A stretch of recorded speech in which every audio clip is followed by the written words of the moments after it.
Good morning. It's 3 minutes after 10, and there's a reason why the Bibi Stockholm barge is not on the front pages of many, if any, newspapers today. And it took me a moment to work it out, because certainly broadcast media, and obviously that includes us, are all over it. And it's because of the pictures and the phone-in potential. So, bizarrely, it doesn't work as a front-page story in quite the same way that you might expect it would. You don't have, I don't know what the word is, the urgency, the animation, but none of them have spread, not even the Mail. Actually, I haven't got to the Sun yet. I should probably have checked first. Kia's Eco-Zombie. What the hell is that about? So that is quite surprising, given how the government's plan is presumably to garner as much media attention as possible.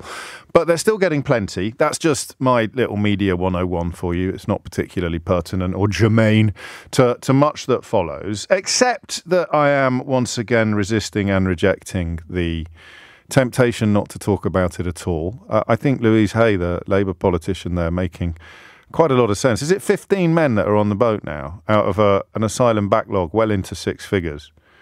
That doesn't make sense, according to the laws of logic. The media doesn't obey the laws of logic. Politics stopped obeying the laws of logic in 2016.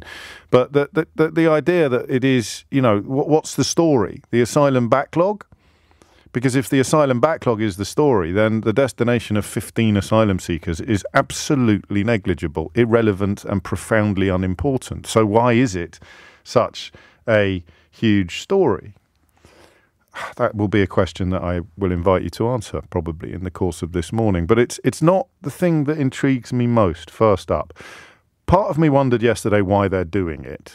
And there is still room for answers to that question. Part of the answer has been provided by 30p Lee, the potato-headed deputy chairman of the Conservative Party, best known really for lying to a journalist about the identity of a bloke on whose door he was about to knock, and being too thick to realise that he was being recorded on his telephone, talking to his friend, saying, "Pretend you don't know me when I come knocking on your door." And then when he did come knocking on his door and his friend pretended not to know him, I think he started talking about how he'd like to bring back the birch or the cat of nine tails, which gives you precisely the sort of idea you need to know what 30p Lee talks about when he's down the pub.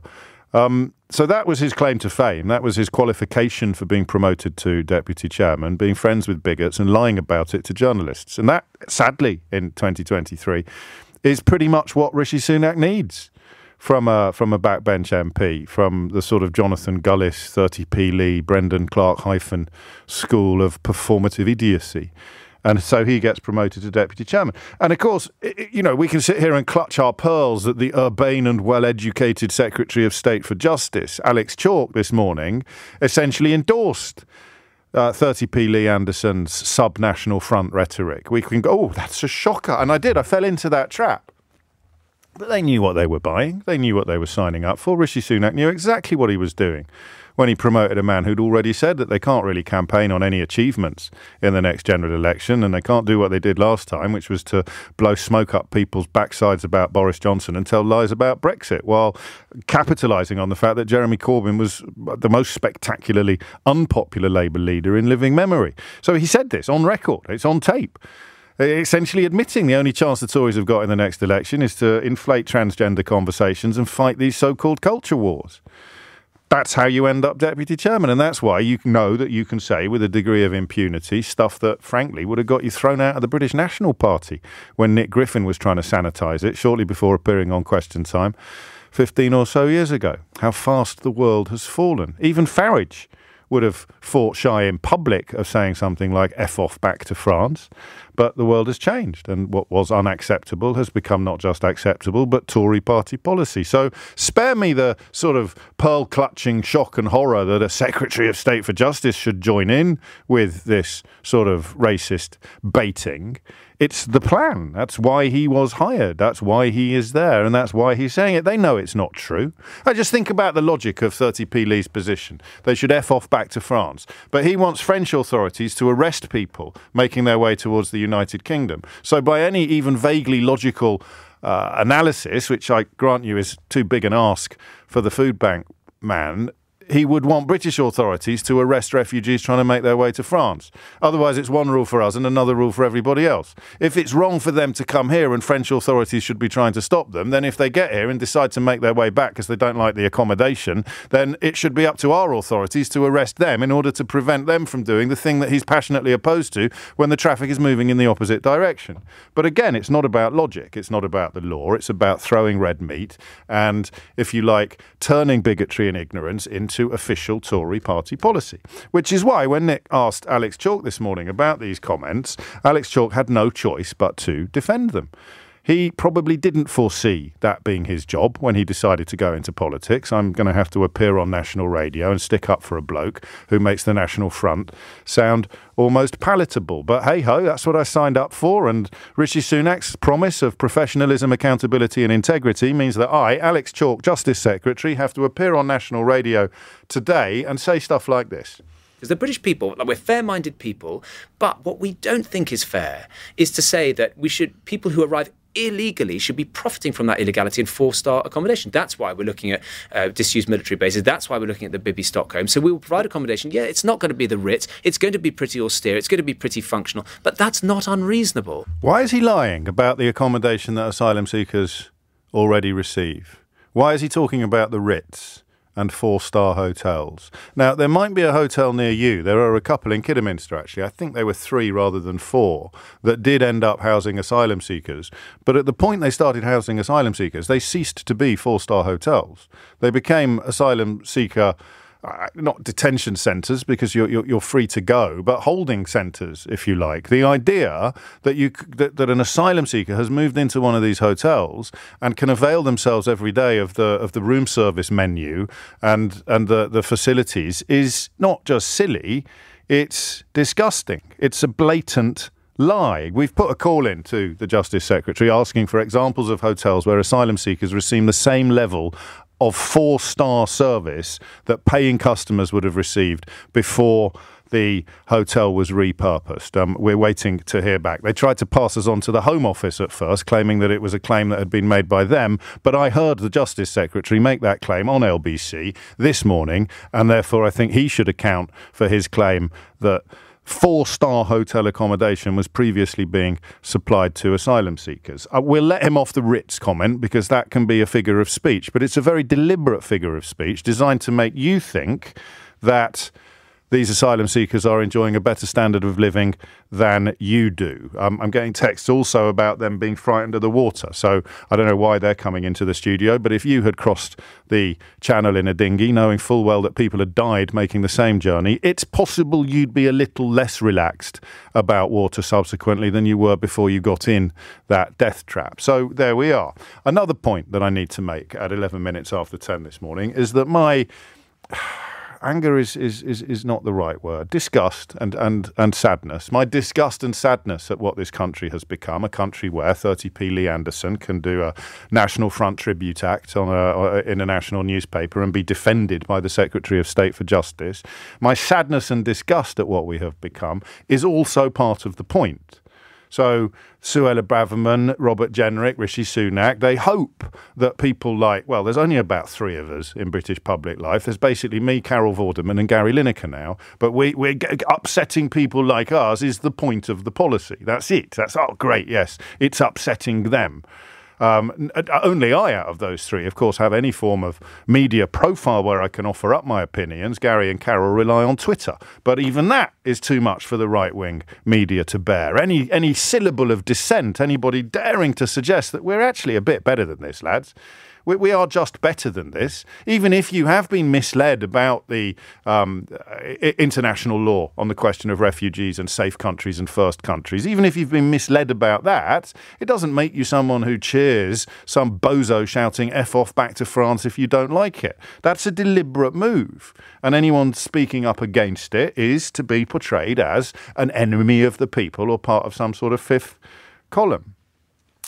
13 minutes after 10. Is the time.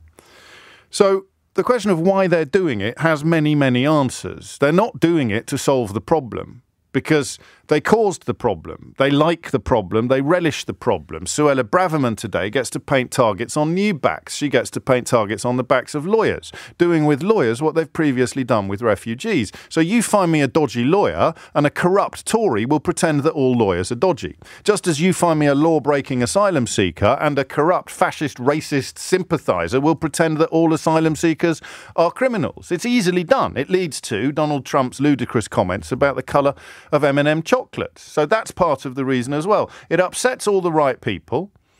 It paints targets on the back of distractions, because the last thing we want to do is admit that we've been in power for 13 years and every single thing that's wrong with the country today is on us. We've got to have the conversation about something else. We can't have it about our record, or even, now that Keir Starmer has replaced Jeremy Corbyn, we can't even make the conversation about the opposition, really, although we're going to try some nonsense about environmental protests. So we can't make the conversation about our 13-year track record. We can't make it about solving the problem, because we caused the problem and we need the problem in order to be able to promise that we're the ones to fix the problem without mentioning that we actually caused the problem. It's not about the numbers of people that have been put on the barge, because that is a tiny fraction of a tiny fraction of a tiny fraction of the number of people waiting to have their appeals processed. And it's not about the reality of any of the situation that's under discussion, because if it was, the Secretary of State for Justice would not be lying about four-star hotels and the Ritz, fairly secure in the knowledge that the country has become so corrupted by this sort of bigoted bile that he'll be able to do so more or less unchallenged. It's 10:15. You're listening to James O'Brien on LBC. So which way into it do you prefer? Which way into it do you prefer? I think I'm going to ask why Alex Chalk is lying about four-star hotels. I want you to think about your answer. I'll play you the clip again, not the Lee Anderson clip, the hotels clip. I want you to have a think and just tell me why. Why four-star hotels? There is no earthly way that any asylum seeker in this country has received the same level of hospitality in a hotel that has once boasted 4 stars and may well boast them again, that a paying guest in a 4-star hotel receives. They will not have the same food. They will not have the same accommodation. They may well be required to share rooms, all sorts of... I mean, it's so obviously untrue. Why is he telling you that lie? 0345 6060 973. Why is Alex Chalk lying to you about 4-star hotels? Hit the numbers now, you will get through. Don't worry if your answer to the question seems obvious, and don't worry if it's quite recondite. I'll take all of them. I'll also check that I've just used the word recondite correctly, because I'm not entirely sure that I have, but you know me, I'm always trying to increase our shared vocabulary. So why is he lying to you? Have a listen to this again. Because the British people, we're fair-minded people, but what we don't think is fair is to say that people who arrive illegally should be profiting from that illegality in 4-star accommodation. That's why we're looking at disused military bases. That's why we're looking at the Bibby Stockholm. So we will provide accommodation. Yeah, it's not going to be the Ritz. It's going to be pretty austere. It's going to be pretty functional. But that's not unreasonable. OK, why is he lying about 4-star hotels? And why is he also lying about illegality, given that there are no legal routes for any of these people to come through, and has been established in House of Commons select committees by his own Conservative colleagues? There are no safe and legal routes for a huge number of these genuine and desperate asylum seekers. So people who, I don't want to exclude you from the conversation, but if you don't think they are genuine and desperate asylum seekers, you're probably too groomed now for me to be able to help you. You should appeal to your loved ones or to family members for a little bit of guidance or possibly some sort of intervention. But for a Conservative cabinet minister to buy into this disgusting racist rhetoric is quite incredible. And if you're wondering why it's racist, well, why aren't they sticking Ukrainians on barges? 20 after 10 is the time. I'd like to add another dimension to the conversation as well, if I may, which is about hotels. Because you have to approach this from the point of view that Labour, with a lot less publicity than Suella Braverman and her mates get, if you're genuinely concerned about fixing this backlog, fixing this problem, then you'd come up with creative policies that are designed to reduce numbers, not to excite tabloid sensibilities. So the hotels are a crucial point of that. If I was running a hotel, if I was making, say, I don't know, 50 grand a week from housing asylum seekers, money for old rope, really, because they're certainly not getting anything like the levels of service or hospitality that my guests used to get. So I'm making 50 grand a week. What's to stop the government saying we're taking it down to 40? This is a genuine question to people in the sector who understand, because I don't. You turn around and say, right, we're bringing it down to 40 grand or 30 grand. It's a take it or leave it offer. So you can carry on making some money, but you're not going to make as much as you were. Or you can, try and fill your hotel with tourists who are desperate to come to the United Kingdom to swim in waters full of poo. You could maybe, start a new advertising campaign. Come to Britain and swim in poo. So that's your choice if you're a hotelier. Because I'll tell you what, some people somewhere have made a ton of money out of this, just like somebody somewhere is making a ton of money out of that barge. But they don't tell you that, and the people who are encouraging you to hate refugees don't report it. So if you're in the sector, if you understand it, what's the actual score on that? I've got a hotel. I'm putting up a couple of hundred. I don't know the numbers. Don't do the maths on me. Whatever you do, but I know that I could have my profits reduced, and the government surely should have done that first. Which leads us to the question of why Alex Chalk is lying about 4-star hotels. Chris is in Chelmsford. Chris, what would you like to say? I'd just like to say it's such a barefaced lie that it's actually quite scary, because what I see is a conflicted situation. I mean, as has been said before, excuse me, if they were to clear the backlog, you'd have no real need for hotels. You have no issue, but they're not interested in solving the issue at all. So what they're doing is really pushing the boat out, testing, sorry the pun, to see how far the lies Don't can go. do that when I've just taken a gulp of tea, for heaven's sake. That was very close to a studio disaster. Yes, just pushing the envelope. Pushing the envelope, we'll say that, shall we? Yeah. That's quite good because I'm a postman. Get on with it, will you? Stop making me laugh. So, really, it reminds me of, in a way, in lockdown. It's this concept of standing in front of you and lying. In this case, it's just electioneering. Yes. But the problem that we have is, at some point in the future with climate, we'll have a real refugee emergency. And if we don't have a proper system, it will be carnage. I mean, and then you put into the fact that we need people. That's the maddest bit of the whole conversation, isn't it? And we need numbers that are, a multiple of a gazillion times the numbers of people that have been put on this barge. What's the conversation, though? Because I'll have a look in Idiot's Corner later, and we know what we'll find. But here's one. James, sickening listening to you. They're not genuine. They're all young Muslim men invading our country, laughing at us. Wait until you've got to live amongst them. Send them all back. How about that, you fool? So he's not happy, is he? So it hasn't pleased him, this barge. So it's not going to please people like that, whose brains are made of gammon.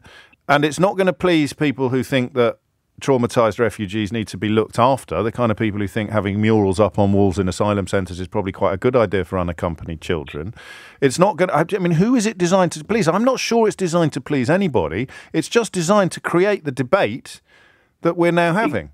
Exactly, because what you then do, if people that are misinformed are encouraged to debate, it's misinformation building on misinformation. 4-star hotels. 4-star hotels, that then creates a conversation about my immigrants that is misinformed, and then all of a sudden you can then land something else later on, which is even more draconian. Here's a bit of Islamophobia, and here's an attempt to re-describe working age men, which we desperately need, as fighting age men, which bears no relevance really to anything except an appeal to people's capacity to be frightened. So it's not about solving the problem, and it's not about pleasing the mob, as it were, pleasing the Gaminati. It's actually about brewing up disagreement between British people. Yes, I mean that's all it is. Because that's classic sort of.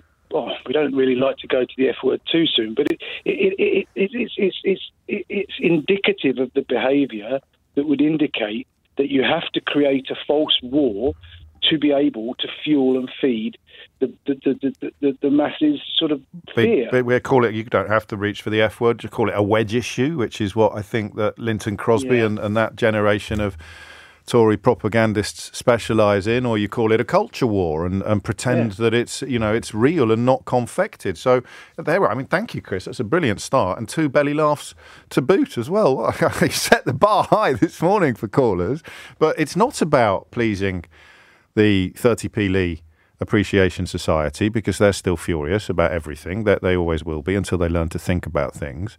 It's certainly not about pleasing people who think we have a responsibility to refugees, particularly those from parts of the world that we've turned into war zones or helped to turn into war zones. It's not about people who've been misinformed about staying in France. Alex Chalk also, of course, appealing to them today very dishonestly and disingenuously. So it's not actually, and it can't possibly be about solving the problem, because they're barely scratching the sides, and they haven't, to the best of our knowledge, tried any of the other tactics I described, like taking a hotel owner to one side and saying, okay, you've done all right now, I'm just going to knock a zero off next year's profits, all right? Call it your patriotic duty, take it or leave it, and if you don't like it, there's someone else around the corner who will.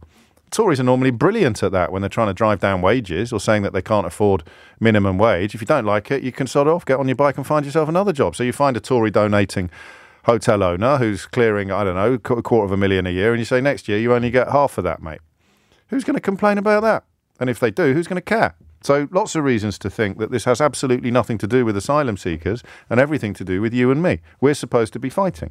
It's supposed to turn the residents of Idiots' Corner against the rest of us, who should probably resist the temptation to describe ourselves as decent. But I think we can say people who understand the issue. Tim's in Leatherhead. Tim, why is Alex Chalk lying to you? Morning, Chris. Chris, no, that was the last bloke. I'm James. Oh, my God. You be earnest. How are you? Very well. What's on your mind? I don't think he was lying. He didn't. It wasn't a barefaced lie. He did not say they are living in 4-star hotels. He actually said, he just tossed the word casually into the sentence so that it sounded like part of the flow. He did it twice. I actually listened to the interview. It was Nick Robinson on Radio 4 this morning. Okay, he did it with Nick Ferrari on LBC as well, just to demonstrate. Don't stop it. Don't tell me why you've stopped listening to Nick Ferrari. It's embarrassing. Well, I got to the office in the morning and I was always so angry, so grumpy. I realised it was Nick Ferrari that was doing it. Well, so I stopped listening to it for my own mental health. He's very nice in person. Yeah, I'm not so sure. But look, I think it's all very subtle, isn't it? It's all underhand, and it's very carefully thought through, and it's very carefully worded and crafted, and that's more frightening. That's actually more frightening than actually a barefaced lie. I see what you mean. So he didn't say they are all staying in 4-star hotels and enjoying precisely the same level of hospitality as paying guests in 4-star hotels are accustomed to. He just wants people to think that they are all enjoying the same level. Leaves the listeners to fill in the gaps. And of course, you will have hotels in which asylum seekers have been accommodated that possibly still have signs outside with 4 stars on them. But that bears no resemblance whatsoever to what is currently going on inside. I drive past one on my way to work every morning. It's a terrible state of affairs. But, Nick Robinson on BBC... Can you stop it? Can you stop plugging? I don't come to your place. What do you do for a living? What do you do for a living? What I do for a living, we build solar car parks. Well, I don't come round yours and start bigging up other solar car park companies, do I? But you could. But I don't want to. It would be impolite. But I wasn't about to big up BBC. What I was about to say was that Nick Robinson, who is arguably one of the better interviewers on BBC, he didn't pick him up on it. He didn't say they are not staying in 4-star hotels. Well, colour me shocked. And equally, he didn't say, when he started talking about these people being illegal again, he didn't say, but they're not illegal, don't you? Yes. That's attrition. Go through. Yes, I'm unsurprised, sadly. I don't hold him in quite as high regard as you do. I used to do until this period of... genuinely, until this period of British history started and what you need to do when you're interviewing someone like Nigel Farage, never mind Alex Chalk, is pretty clear. But for reasons I don't understand, no one at the BBC is prepared to do it. Eddie Mair gave them a masterclass in how to do it back in the day with Boris Johnson. But that ship has sailed, literally. Or not literally, metaphorically. But... The reason that happens is attrition, isn't it? It's frog boiling. It would have happened once. It would have happened once, but they just keep saying it. So Alex Chalk today is saying illegal. It's not. There's nothing illegal about it under international law, and there's no legal way of doing it if you come from half of the countries that people are running away from. Exactly. Kind of one other point. Yeah, what are you going to do now? Big up Classic FM? No, what I'm going to say is that 30p Lee, whenever was it okay for the chairman of the Tory party to use the F word in public? I don't know. When did that ever happen in the past? Even Farage has never done that, to my knowledge. No. Well, he's very careful not to. What has happened to this country? What has happened? Well, I mean... The chairman of the Conservative Party can use the F word with impunity. It's unbelievable. Of course it's unbelievable. It's a complete corruption of our standards and traditions and our values. And it had to be effected in order to get terrible people into Downing Street and the ludicrous Brexit over the line. But there ain't no way back in the foreseeable future. Tim, thank you. Phone lines are open. Why is Alex Chalk either lying to you under my analysis or semantically toying with you in the hope of creating the idea in your mind that some recently arrived asylum seeker is living like Brewster? That's a bit of a dated reference, isn't it? Richard Pryor in Brewster's Millions? No? Have we got a better one than that? Well, let's just go for living the life of Riley on your dollar. 10:32 is the time. Thomas Watts has your headlines. So I don't really know.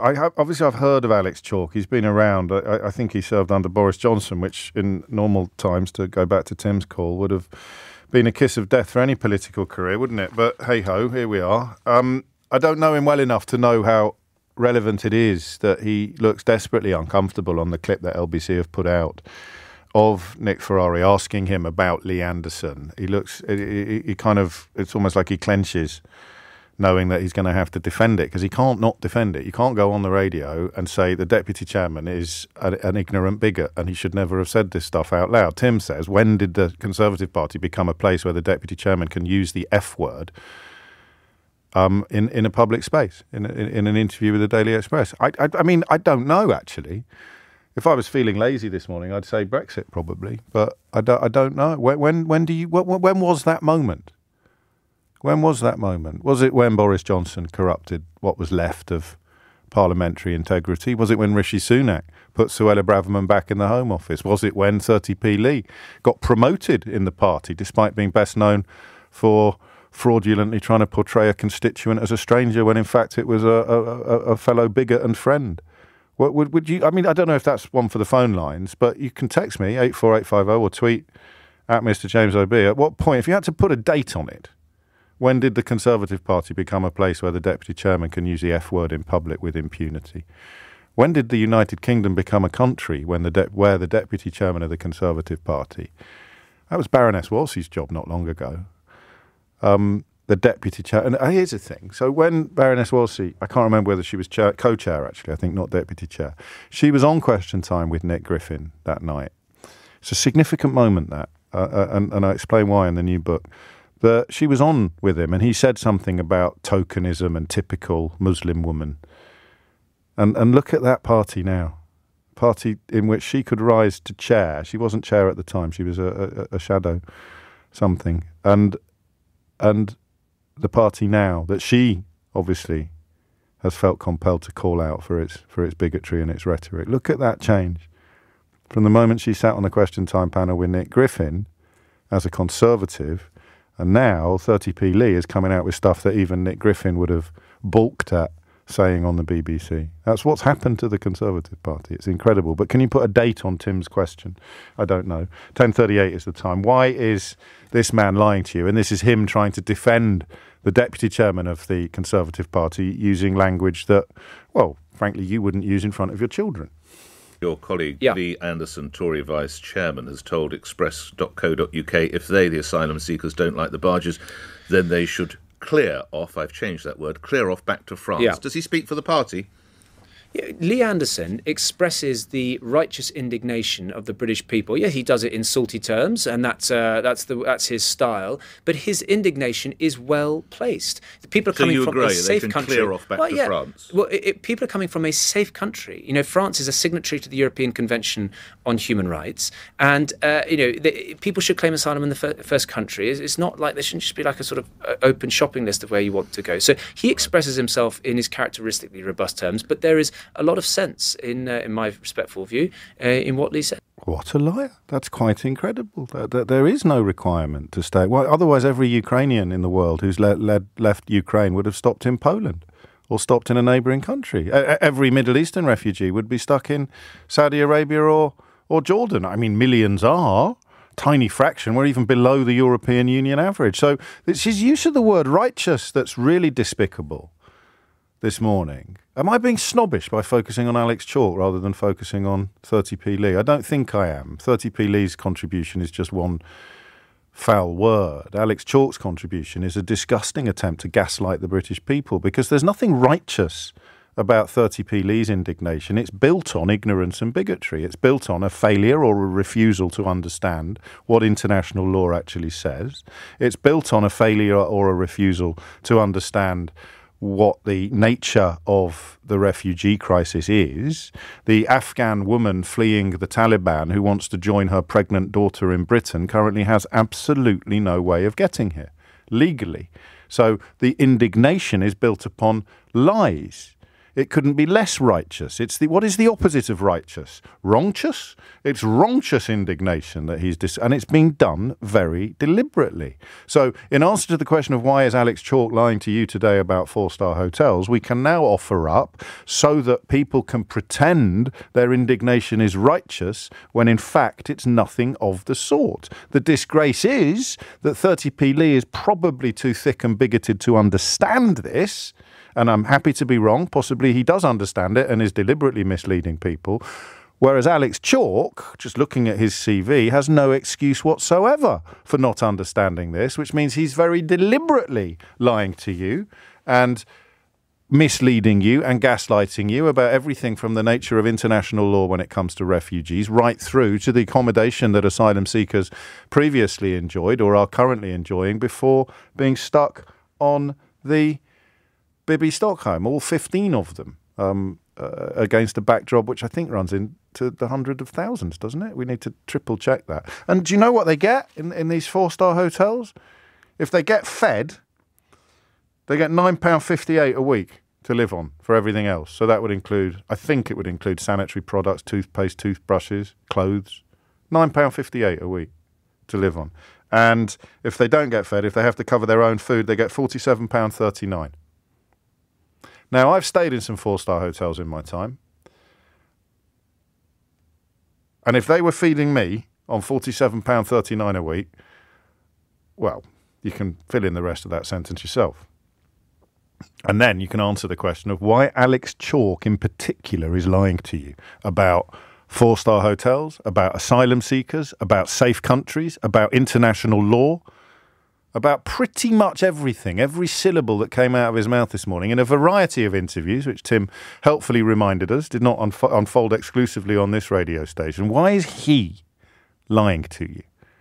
For about 45 seconds this morning, I thought he was one of the decent ones, because the engagement with Nick in that interview at the beginning, before they moved into this territory, I thought was refreshingly open. But my goodness me, that didn't last long. Why is Alex Chalk lying to you about international law, 4-star hotels, asylum seekers, every single element of the government policy? Why is he not telling you the truth? Rana's in Crowthorne. Rana, what would you like to say? Hi, James. I'm an avid listener and a first-time caller. Welcome. Thank you. So I was an asylum seeker back in 2006. So it was a Labour government back then. And I was an asylum seeker with my parents as well, and my 3 young sisters. The youngest was 4 years old. Gosh. And even I'm originally from a war-torn country. Can I ask which one? You're from Iraq. Okay. So again, you were very much fleeing a country to which the United Kingdom had contributed to the chaos and the carnage that you were fleeing. exactly. And both me and my husband were from war-torn countries, so he's from Lebanon as well. Okay. But he came in the 90s. But I just want to speak about my experience back then. Yes. So in 2006, we applied for asylum in the Home Office in Croydon. We were placed in a hostel in South London for 3 months. Room, my whole family, yes. a family of 6, in a hostel in Crowthorne for 3 months. And after that, we were placed the phone line is bugging in and out, I'm afraid, Rana. It's glitching in and out, and because you're sharing quite detailed testimony, it's quite frustrating because we're missing numbers and we're missing bits. So I'll just hurry you rather than sort of pause you and try and improve the line. If you just move to the central thrust of why you've rung in. I'm just appalled by how the politicians are painting this invasion culture and hate culture towards asylum seekers, because even back then there was a backlog. My claim has twiz in 3 years. So they're not even trying to address. There's 136,000 asylum applications waiting for an initial decision, and that's 62,000 that were made before June 2022. Why do you think specifically, and thank you for reminding us what the reality is of a hostel or a hotel or whatever you may want to call it, as opposed to a 4-star hotel. Why do you think Alex Chalk in particular is lying about this today? Because they're just using it as a distraction of how the conditions in this country have gone from bad to worse through the years with this government. Just trying to escalate it. But next time we talk, we'll talk for longer, I promise. But I was missing a sort of half a second for every 2 seconds that I was hearing there. 10:45 is the time. Why is Alex Chalk lying to you about 4-star hotels? Let's just have a little look in Idiot's Corner. Oh, poor O'Brien, you would never toss your passport if you are coming from a war-torn country, as they know you will get processed quicker with it, so why toss it? Well, the ones that do are not from a war-torn, are evading prison from their own country, and without a passport they can delay that process for up to 10 years. Says Paul in Idiot's Corner, who doesn't have the first idea what he's talking about. But that is what Lee Anderson has been made Deputy Chairman of the Conservative Party for. So Paul now has a politician he can look up to, someone who is as thick and bigoted as him. So there's no mystery in why Lee Anderson, 30p Lee, has the job that he's got. And there's no real mystery in why somebody like Alex Chalk, who must feel soiled at the prospect of doing so, has to publicly defend him. This is the wedge issue. It's not about processing asylum. It's not about reducing the 136,000 backlog. It's not about dealing with people to find out how many, if any, fit into the category that our friend Paul has described, because if it was about that, they'd be processing the applications. They don't want to. They just want lots of very stupid people running around talking about passports being thrown away without stopping to wonder whether or not anybody born in Afghanistan under the Taliban would have any form of passport in the first place. The number of people in America who have passports is quite staggeringly low. The number of people in a much less advanced country in the Middle East, well, anyway, I'm giving you facts, and people like Paul gave up on facts long ago. They prefer 30p Lee. 10:50 is the time. Here's a great example from John. Here in Lincolnshire, there's a hotel in the middle of nowhere that's full of asylum seekers. They're bored out of their minds, and we're desperate for vegetable pickers. We should let them work with the understanding that if they do, then they can get fast-tracked. If they want to do nothing, then they go to the bottom of the list. I mean, the number of people in any constituency or cohort, John, that genuinely want to do nothing is close to negligible. I know it's a great trope of the tabloid media to pretend that everybody claiming unemployment benefit, for example, is living it up like Rishi Sunak and deliberately choosing to live this life of indolence and fecklessness. But in that constituency of people, I suspect that it would be below negligible. I mean, you come but of course the rhetoric is they come here for the benefits, isn't it? The Schrodinger's refugee who simultaneously steals our jobs and comes here solely to claim benefits, despite the fact that £9.58 a week is probably not a sum of money that many people would think, I think I'll put my feet up now and smoke a fat cigar. So there you go. I mean, I know it's not your point, John, but I don't even think that the notion of people not wanting to work is worth contemplating, unless you're someone like Alex Chalk, lying about international law, asylum seekers, accommodation, 4-star hotels, the Ritz, France, safe countries, simple legislation. Why is he lying to you today? And another point, if you're just joining us, when 30p Lee talks about how they should all F off back to France, he's essentially calling on the British authorities not to stop refugees crossing the English Channel. So if you have the unfortunate experience of ever meeting this man, just ask him why he doesn't want the authorities to stop people crossing the English Channel. Of course, he probably won't realise how stupid his contribution is. Or he will say, because he's probably daft enough to do this, he probably will say, oh, no, we should have completely different rules depending on which direction they're travelling in. So if a dinghy is moving from Calais towards Dover, then we should send in gunboats. But if the wind changes and it starts being blown back towards Calais, then we should absolutely leave it be. So I, Lee Anderson, Deputy Chairman of the Conservative Party, today call for the authorities to stop intervening in the case of any refugees trying to cross the English Channel. Brackets, unfortunately, I'm too thick to realise that's what I've just done. Thank goodness James is here to point it out, close brackets. Jack's in Northwich. Jack, why is Alex Chalk lying to you? Well, I must admit, James, I'm a third-time caller, by the way, so does that mean I get a hat-trick ball? No, you do not.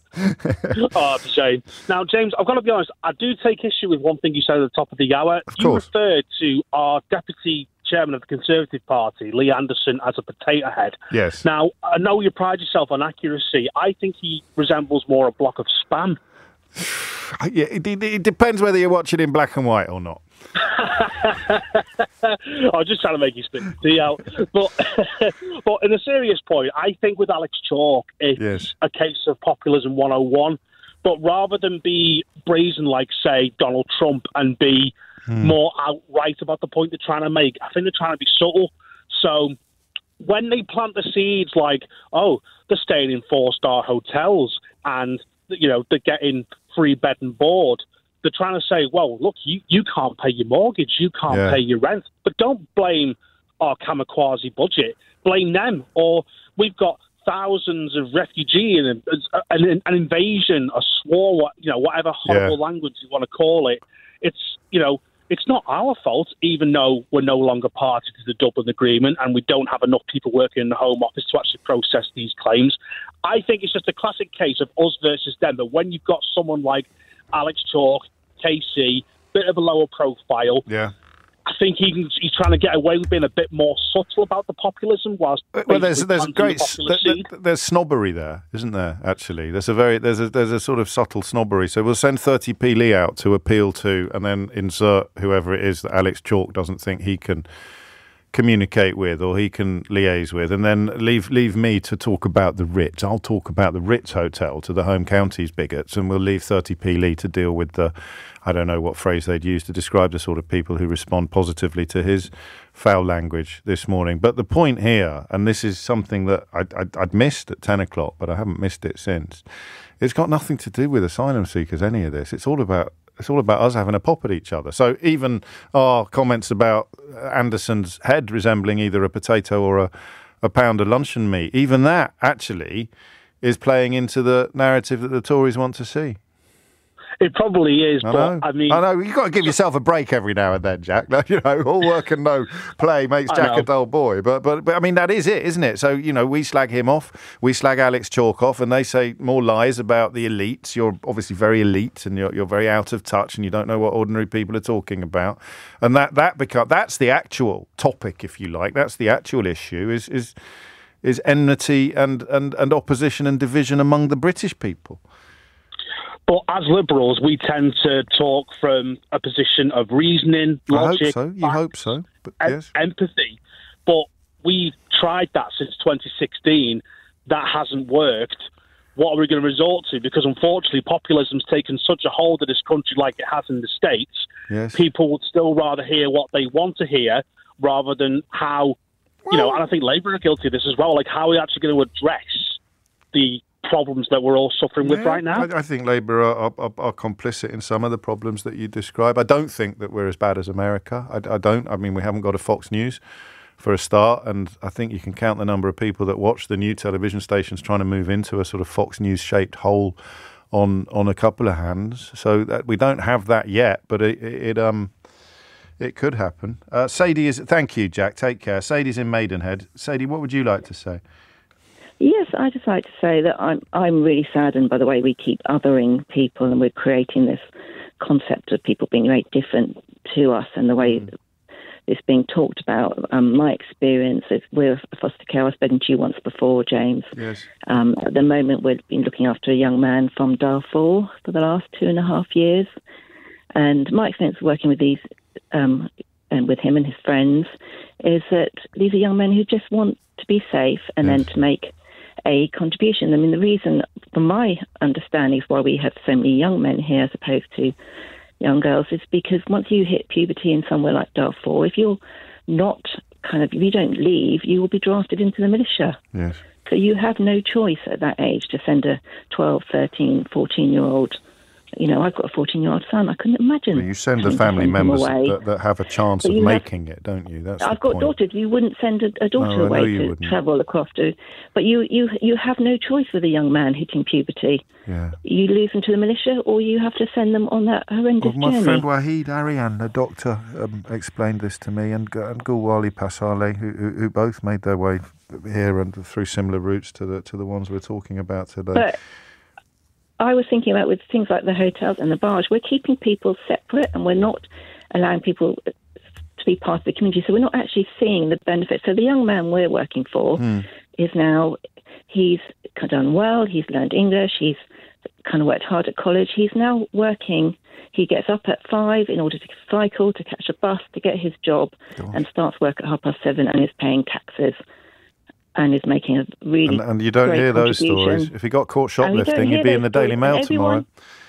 He did a week's work experience with his company, and they were so impressed they offered him a job. That's brilliant. And set up and thank you as well for doing what you've done there as well. That's again, we should hear more about people like you than people like 30p Lee with his potty mouth. But the trouble is, if we put people in barges, we're not going to hear those stories. We're not going to meet those people. And even with the hotels, and the more people are part of the community. They can contribute more, and people actually think, yes, we want people to be part of our communities. They enrich our lives, they enrich our communities. Why do you think we keep them othered? Well, I think you're about to answer the question I was rudely interrupting you to ask, which is why, looking at Alex Chalk, why is he lying about all of these issues this morning, do you think? Personally, why is him, this individual man, this Secretary of State for Justice, this Lord Chancellor, why is he lying? Well, he must feel that this will be beneficial to the Tories' election campaign. That's the only reason I can see for it. I can't see him genuinely thinking that this will be beneficial to the country or helpful to these young people or helpful to communities. The only person who could benefit from that, he must feel that they have a means of benefiting from that. And that's really sad if you are prepared to other people and make these poor people. I mean, so many of these young men have travelled across the sea. Boats are terrifying. They've endured the trauma of that. To then be placed, I don't assume that they've thought about how cruel that is, but it adds to that trauma and that cruelty. Braverman dreams about it. I wouldn't like to say anyone would be that cruel, but it would add to the trauma.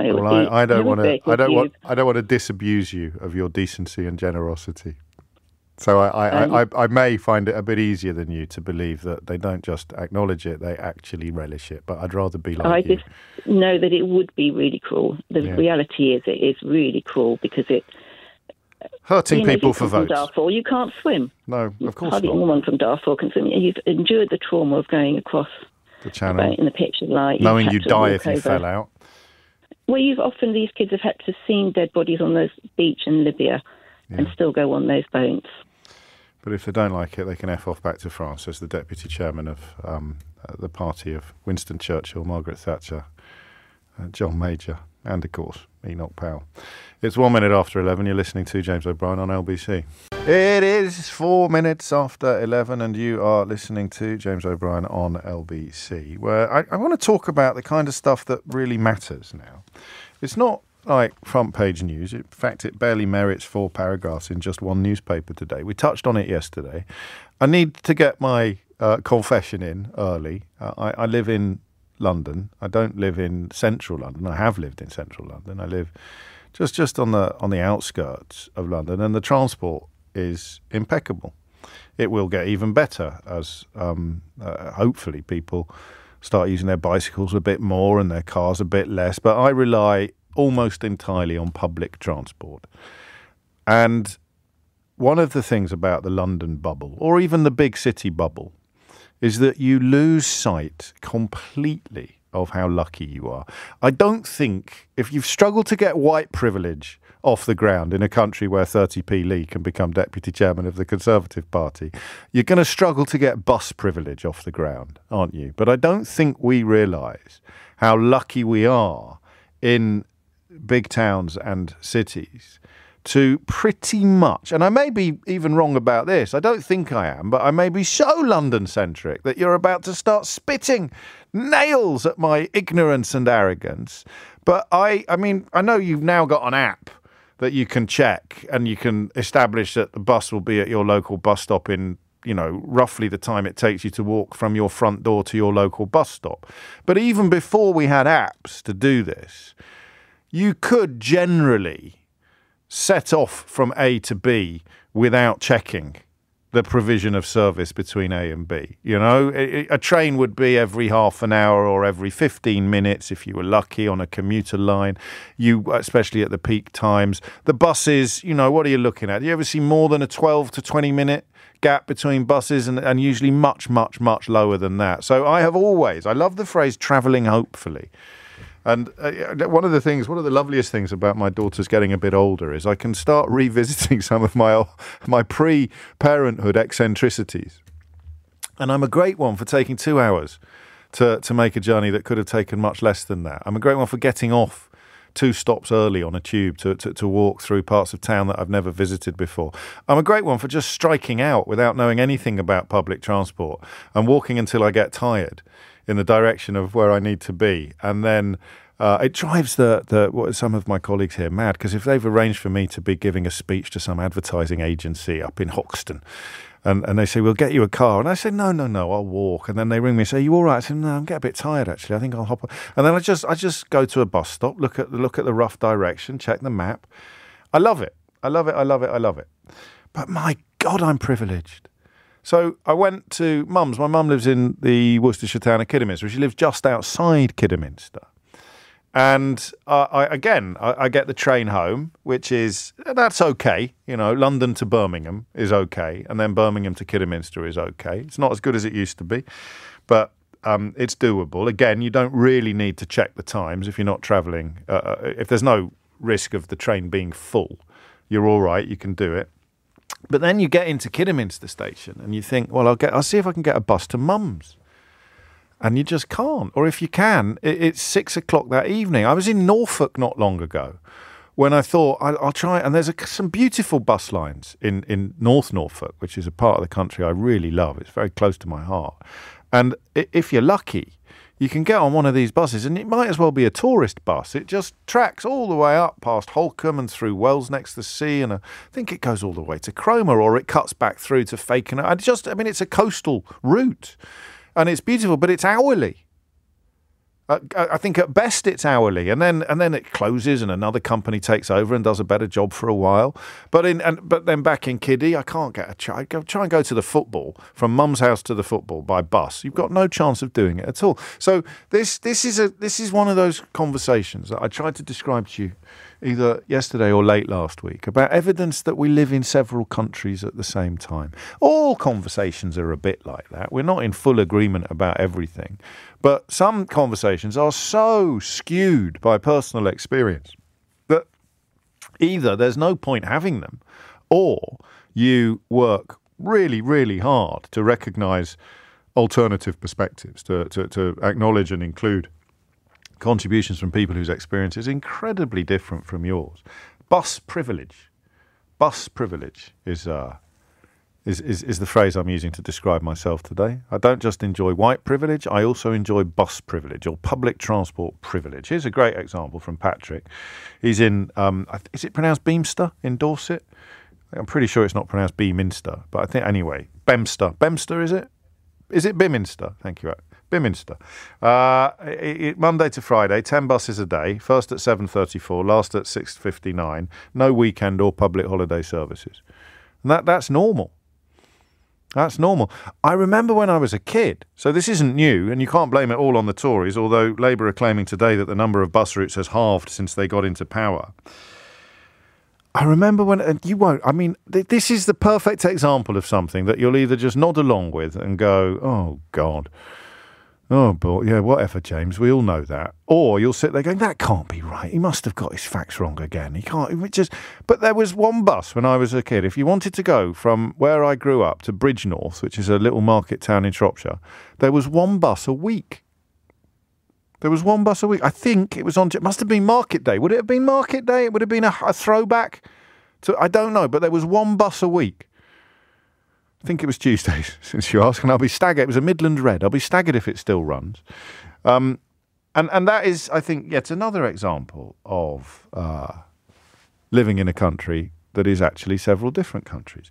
So the story today that Labour have put out is that there were 8,781 routes operating in the year to the end of March, compared with 17,394 in 2010-11.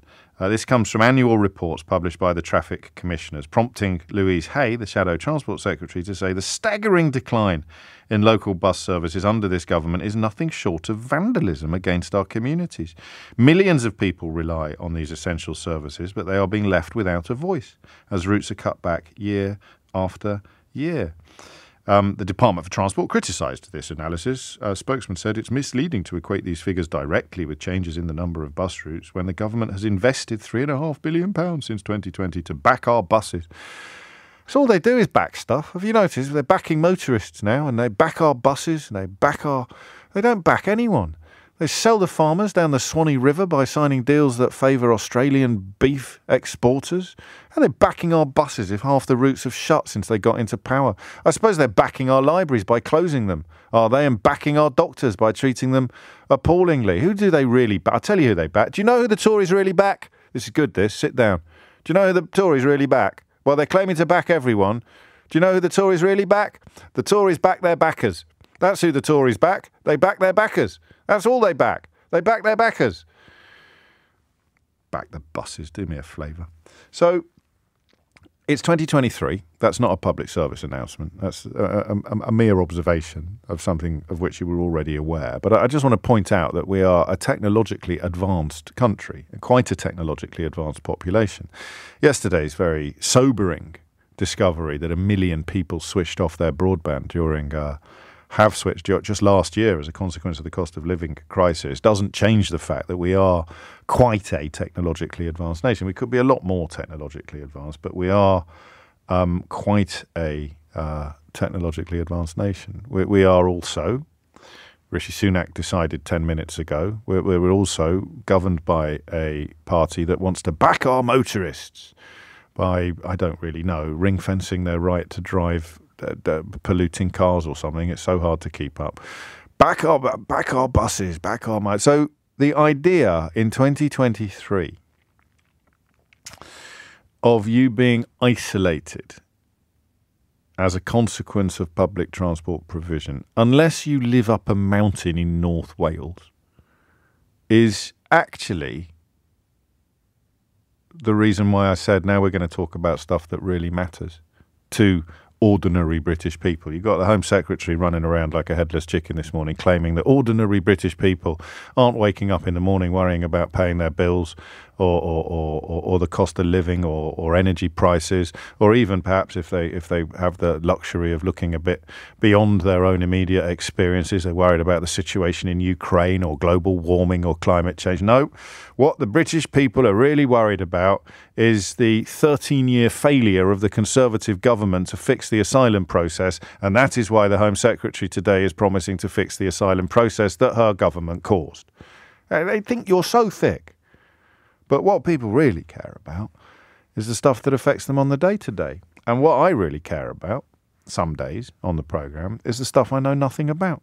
And I know nothing, apart from my own fairly petty experiences there of the services in Kidderminster. And to get to other parts, Mum lives in quite an isolated part, so I understand why there aren't any buses, but that's kind of the point, isn't it? A bus, you know, is the perfect example of the political dichotomy of the last 100 years. You might not realise it, but how many times have we said, we did it yesterday when we were talking about water companies, they're not going to do anything unless they have to. So you've got a bus route, right, that 8 people rely on to get to work and back, and you're not making a profit from that bus route. So you're going to close it because you're a private sector company.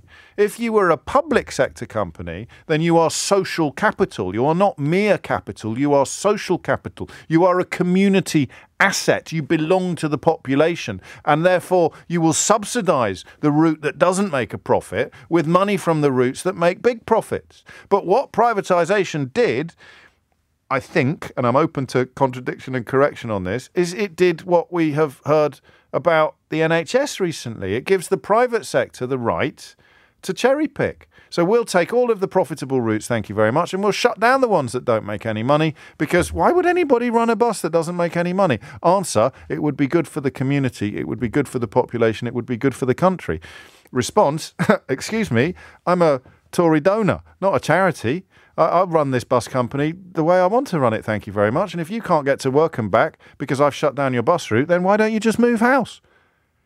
Go and live in one of your other houses, Rishi Sunak might say, in response to that sort of problem. So what I did then, I hope, was establish why this is actually really, really interesting, but also why I really care about it. And that's what I think Nesrine Malik was writing about in The Guardian yesterday in a beautiful piece when she pointed out that actually we're generally all right, you know. They're trying to turn us into fighting turtles at the moment, using a poor old asylum seekers as the ammunition that we're supposed to be spitting at each other. But we're generally all right. We're a decent bunch in this country, despite these ongoing, never-ending efforts to turn us from the left and the right, you know, to turn us into constantly fighting constituents. We're not generally like that. And if you paused, turned off the noise, dialed down the red mist, laid off the red meat for a while, you'd look at the things that politicians should be really dealing with. It'd be the little stuff. You look after the pennies and the pounds will look after themselves. And I think today, those of us who enjoy bus privilege should find out what it's like not to have it. And I think we'll be quite surprised. 0345 6060 973 is the number you need. I mean, ideally, things would have got worse since 2010, because that's what the story is actually about today. But generally speaking, I want you to tell me, as someone who can walk out of his front door, this is the point, okay? I'm not going to lie to you. I had no idea that this introduction was going to be one of the long ones. I thought we'd be jonesing after about 10 minutes, but I genuinely find it fascinating. So here's the thing. I can walk out of my front door. It's about a 90-second walk to a bus stop. I can get 3 buses from there, and a 2-minute walk from my front door, I can get 5 more buses, going obviously in both directions. I can get on a bus going in the direction that I need to go in, whether it's north, south, east, west, northeast, southeast, northwest or northwest. Generally speaking, you can only, obviously, this is a pro tip this, you can only actually go in a direction that a road where a road exists. So I can walk out of my front door and within 2 minutes be at a bus stop where I can catch a bus that will go in any direction I need, and I will rarely be at that bus stop for more than 5 minutes, and I will usually be there for fewer than 2. So explain to me what it's like where you are. And obviously it's going to be very different. Don't ring me to tell me, I'm exactly the same, James. In fact, I live next door to you and we have exactly the same. I want to hear who's got the most different experience from mine. I'm out of my front door, a choice of probably 8 buses, give or take, that I can get to within 2 minutes, and I'll never wait for more than 5 at the bus stop.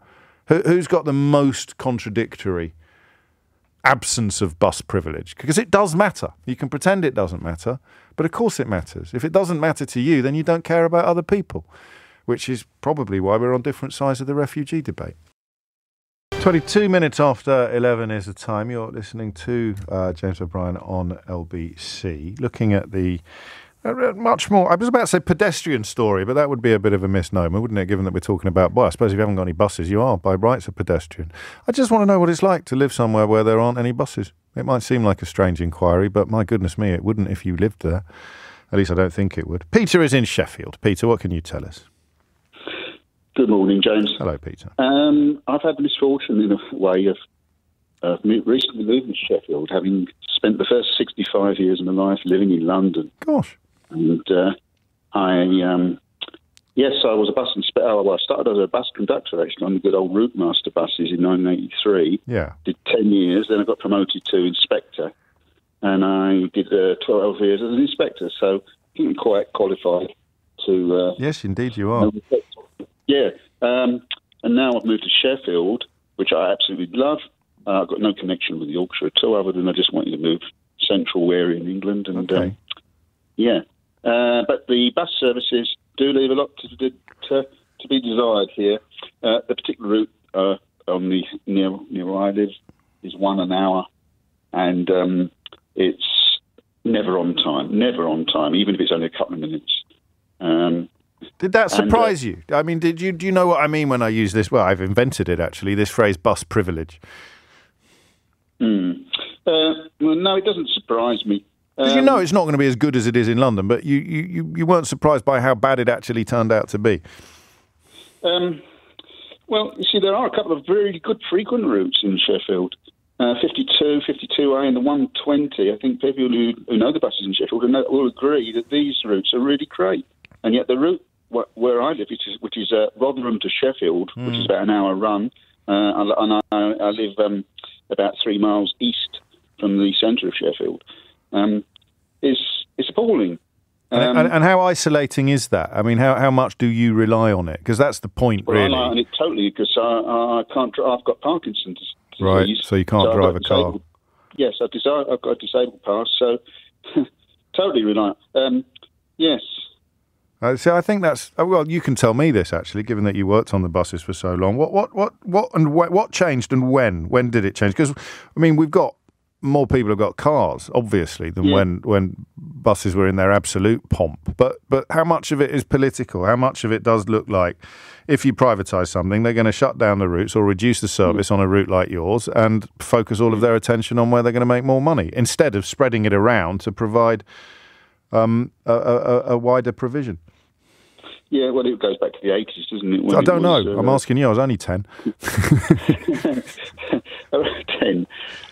Okay, yeah. Well, when Mrs. Thatcher's government, they decided to deregulate the buses, and then they had second thoughts about doing it in London, didn't they? Which is why London still remains a I didn't know that. Service. I didn't know that. Yes. Is that what happened? I think and I was quite an active trade unionist in those days, and I think the bus workers really did need a sort of a Mick Lynch type figure, I think, because they're in a very powerful position. I think they're actually in a more powerful position than underground drivers, because there's far more people use buses every day. I mean, maybe there's 600 bus routes. Yeah, but they're all different, aren't they? That's the problem. They're all different companies, different unions. A lot of them won't even be unionised, which is the point. Yeah. That takes us back to the 80s as well, isn't it? Yeah, outside London, but inside London, it was still London Transport buses. Yeah. You might remember that for a while they let any operator operate in any livery. You are, for example, there's a company called Grey Green, and the buses were those colours. Grey Green. And it was such an outrage because people didn't expect to see a grey number 24 bus. No, it is. You're right. It is a London privilege. A lot of people picking up on that point. They're talking about the Disintegration of Bus Services Act 1986. Other cities have suffered year-on-year cuts. says Michaela in Hebden Bridge. Sheffield buses were the best until deregulation by the Tories. Lots of people picking up on that. Lots of people picking up on Sheffield as well, but that's only because Peter called from there. I don't think I need to justify my topic selections, but I do sometimes end up doing it anyway. But this is fundamental to existence. If it's your only way, as it is with Peter, to get out and about, unless you want to go to the expense of a private hire vehicle, then this is it. This is all you've got. This is all you've got. And I think that because politicians spend almost all of their working life in London, and when they're in their constituency, they're being driven around, or they're not relying on buses to get to surgery and back. Some may be, but I don't think that they have the first idea about how important it is. And how many times lately, I wonder if that's a cost of living thing and a collapse in public sector. How many conversations about all sorts of different subjects have we been having lately that go back to 1980s privatisation? And remember, I've said it before and I'll say it again, exactly the same people who told you that privatisation was going to be brilliant told you that Brexit was going to be brilliant as well. And if you'd held them to account the first time round, we might have avoided the second. Gary's in Weybridge. Gary, what would you like to say? Morning, James. Hello. Thanks for having me on. You're very welcome. I just want to tell you the story about my mother who lives in Fareham, which isn't too far from Portsmouth. Yeah. Quick story. She come from the north. I moved her down there because I'm lucky enough to live in Weybridge, which is a very posh and got a good sort of transport network, although most people drive. So I moved her down to Fareham, got her a lovely little retirement place in a nice community with similar type people. Yeah. Little town nearby, 10-minute drive from the coast, and there was a regular bus route. So I thought, perfect. She's an hour away. If anything happens, I can get down and see her. That's nice. And then systematically over the years, the bus routes have just deteriorated to the fact that they got rid of them. There was never one after 3 o'clock. They then reduced the service on a weekend to 2 or 3 during the day, to the point of where we are now, and it ties in nicely with your 2010 scenario, that now we have no bus routes at all for the local communities on a weekend. If she wants to go anywhere, she's got to walk 2 miles, and obviously her health isn't great, so she can't do that. 2 miles. And even going to the doctor is a taxi there, taxi back, which costs over £10 or £12, understandably because of the price of fuel. So now all of a sudden we've got a community of, let's say, people who've done their bit for the country and paid their taxes and are now retired, who are struggling to get anywhere, to the point that yesterday we went and bought her a mobility scooter because it's the only way she's going to be able to get anywhere to have a little bit of freedom of life. I find it remarkable, actually. Our phones have gone bonkers. This is something that we hardly ever talk about, but it will be of profound importance to the people that it matters to, and everybody else will be utterly ambivalent. In fact, you probably wouldn't even be aware of it if your mum hadn't moved. No, I mean, I grew up in Rochdale near Manchester, and when we had GM buses, they were really regular. I was a bit like you. I never looked what time it was. You'd wander out and there'd be a 17 or a 471 or whatever they were. I'm trying to remember now. It wasn't 40 years ago. Don't worry. But there would be a bus, 5 or 10 minutes, a bus would arrive. Yeah. Whereas now you don't use them because I'm lucky like yourself. I'm either in an area where I'm not too far from a train, if there is any trains running on time, that is, even before strike. Yes. But you don't think about it. And then I just think, my mum told me a few years ago that there's no buses on a Saturday and a Sunday. Good Lord. And I'm like, hang on a minute, there's no buses.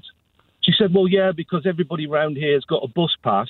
They're not making any money, so they stop it. So it's not as even if there's 4 or 5 people using the bus. There's actually an awful lot of people who would use the bus. But as you said earlier, because there's no profit in it, they cancel the bus route. And there it is. And there it is. I mean, it isn't. We don't need to sit here for hours, do we, looking at it? And I don't know. I mean, if Louise Hay is criticising it today, you have to presume that the plan would be to improve it in the event of them getting into power. But if it's private sector companies, Andy Burnham's doing a good job in Manchester, actually. I don't know whether it reaches out to Rochdale, but he's trying to bring them back under, I think, central control. But if it's a private sector company, I don't know what Labour can do to improve matters if it's a commercial decision, as you say, taken by companies for financial reasons. You didn't go to Alder Hill, did you, Gary? I did go to Alder Hill Community School. Look at that, small world, eh? That's where all my mates in Rochdale went as well. Funny time. Well, yeah, the old Gracie Fields Theatre. That's right, yes, I know, I love that. We were very lucky because we were the only school in the area that had a swimming baths, as we used to call it back in those days. That's what my friends tell me. Great sporting teams as well, though. It was a very good sporting school. That's what they tell me anyway. They're probably yanking my chain. They're probably rubbish. Thank you, Gary. It's 11:32. Thomas Watts is here with the headlines. It's 25 to 12 and you're listening to James O'Brien on LBC. That was a disturbing tale in the news headlines there about a stabbing at the British Museum. Henry Riley, LBC's reporter, is actually at the scene outside the British Museum. What do we know, Henry? What more do we know? Well, James, a lot of confused-looking tourists and local workers. Various roads in and around the British Museum have been completely shut off now. There's a huge swathe of Metropolitan Police officers, as I'm sure you can imagine. There's people on sort of all sides of the museum. And right by where I'm standing, which is on Coptic Street, which is one of the roads that leads up from Shaftesbury Avenue towards the British Museum, there is a Metropolitan Police forensics tent, which many people are obviously looking at to see what has happened here. Now, we know that a man has been arrested on suspicion of GBH. I was speaking with a witness earlier, James, an eyewitness, who saw a man in the queue to get into the museum. This is what we've heard. And he was in the queue to get into the museum. There was reports of shouting. He had a knife reportedly, and he then started running. Someone was chasing after him, and the altercation happened whilst he was queuing to get into the museum. But the Met very keen to assure people, James, that the situation is under control. A man is being treated for a stab wound to the arm. His condition is currently being assessed, but they're very keen to stress it's an isolated incident. Someone has been arrested in connection with this, and they're not looking for any further witnesses or suspects. Okay, and you say the whole museum has been evacuated for now, has it?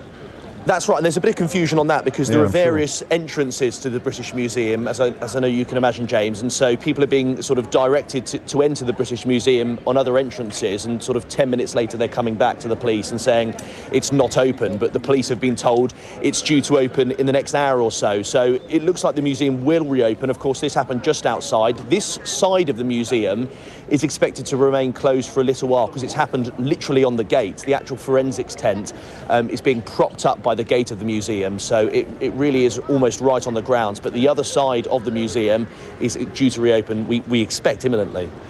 Henry Riley at the British Museum, where, as you hear, there has been a stabbing, although police keen to stress that the situation is now under control. Evacuating the British Museum is a sort of a bit of an attention grabber, isn't it? Certainly, but I hope everybody involved is safe. 38 minutes after 11 is the time. Just going back to the buses. It's madness, actually, this. You're never going to be able to get people excited about buses, are you? I mean, what can you get people excited about? Asylum seekers. You get people excited. Cars. You get people excited about cars, but you can't get people excited about buses. There it is. There's a question. You threaten a car driver with the vaguest restriction upon their freedoms, and the world stops. You can lose a by-election. So what is it? What's the difference between a bus passenger? Are we just a more placid bunch as bus passengers? Are we just a more pliable constituency? Are we just a more pleasant part of the population? What is it? What is the difference between a bus passenger and a car driver? Why do car drivers think that the world owes them a living? Well, bus drivers are just grateful for the service, thank you very much. I think that's fascinating. Imagine if your ability to drive your car had been reduced by about 50% since 2010. Just imagine that. That's the way into this story, he says, 40 minutes after starting it. Imagine if, since the Tories got in 2010, the analysis showed that there are now roughly half of the routes you can drive your car down than there were in 2010 when the Tories got into power. What would the world look like there? Poor old Nick in a breakfast show, he wouldn't be able to talk about anything else. His head would explode. They can't do what? You can't drive here and you can't... So since the Tories got into power in 2010, they have systematically reduced the amount of roads you can drive down by 50%. They introduce one low traffic network and the world goes bonkers. Bring in a scheme designed to stop children dying from pollution, and the Tories think it's the end of the world as they know it. Imagine that. And yet buses...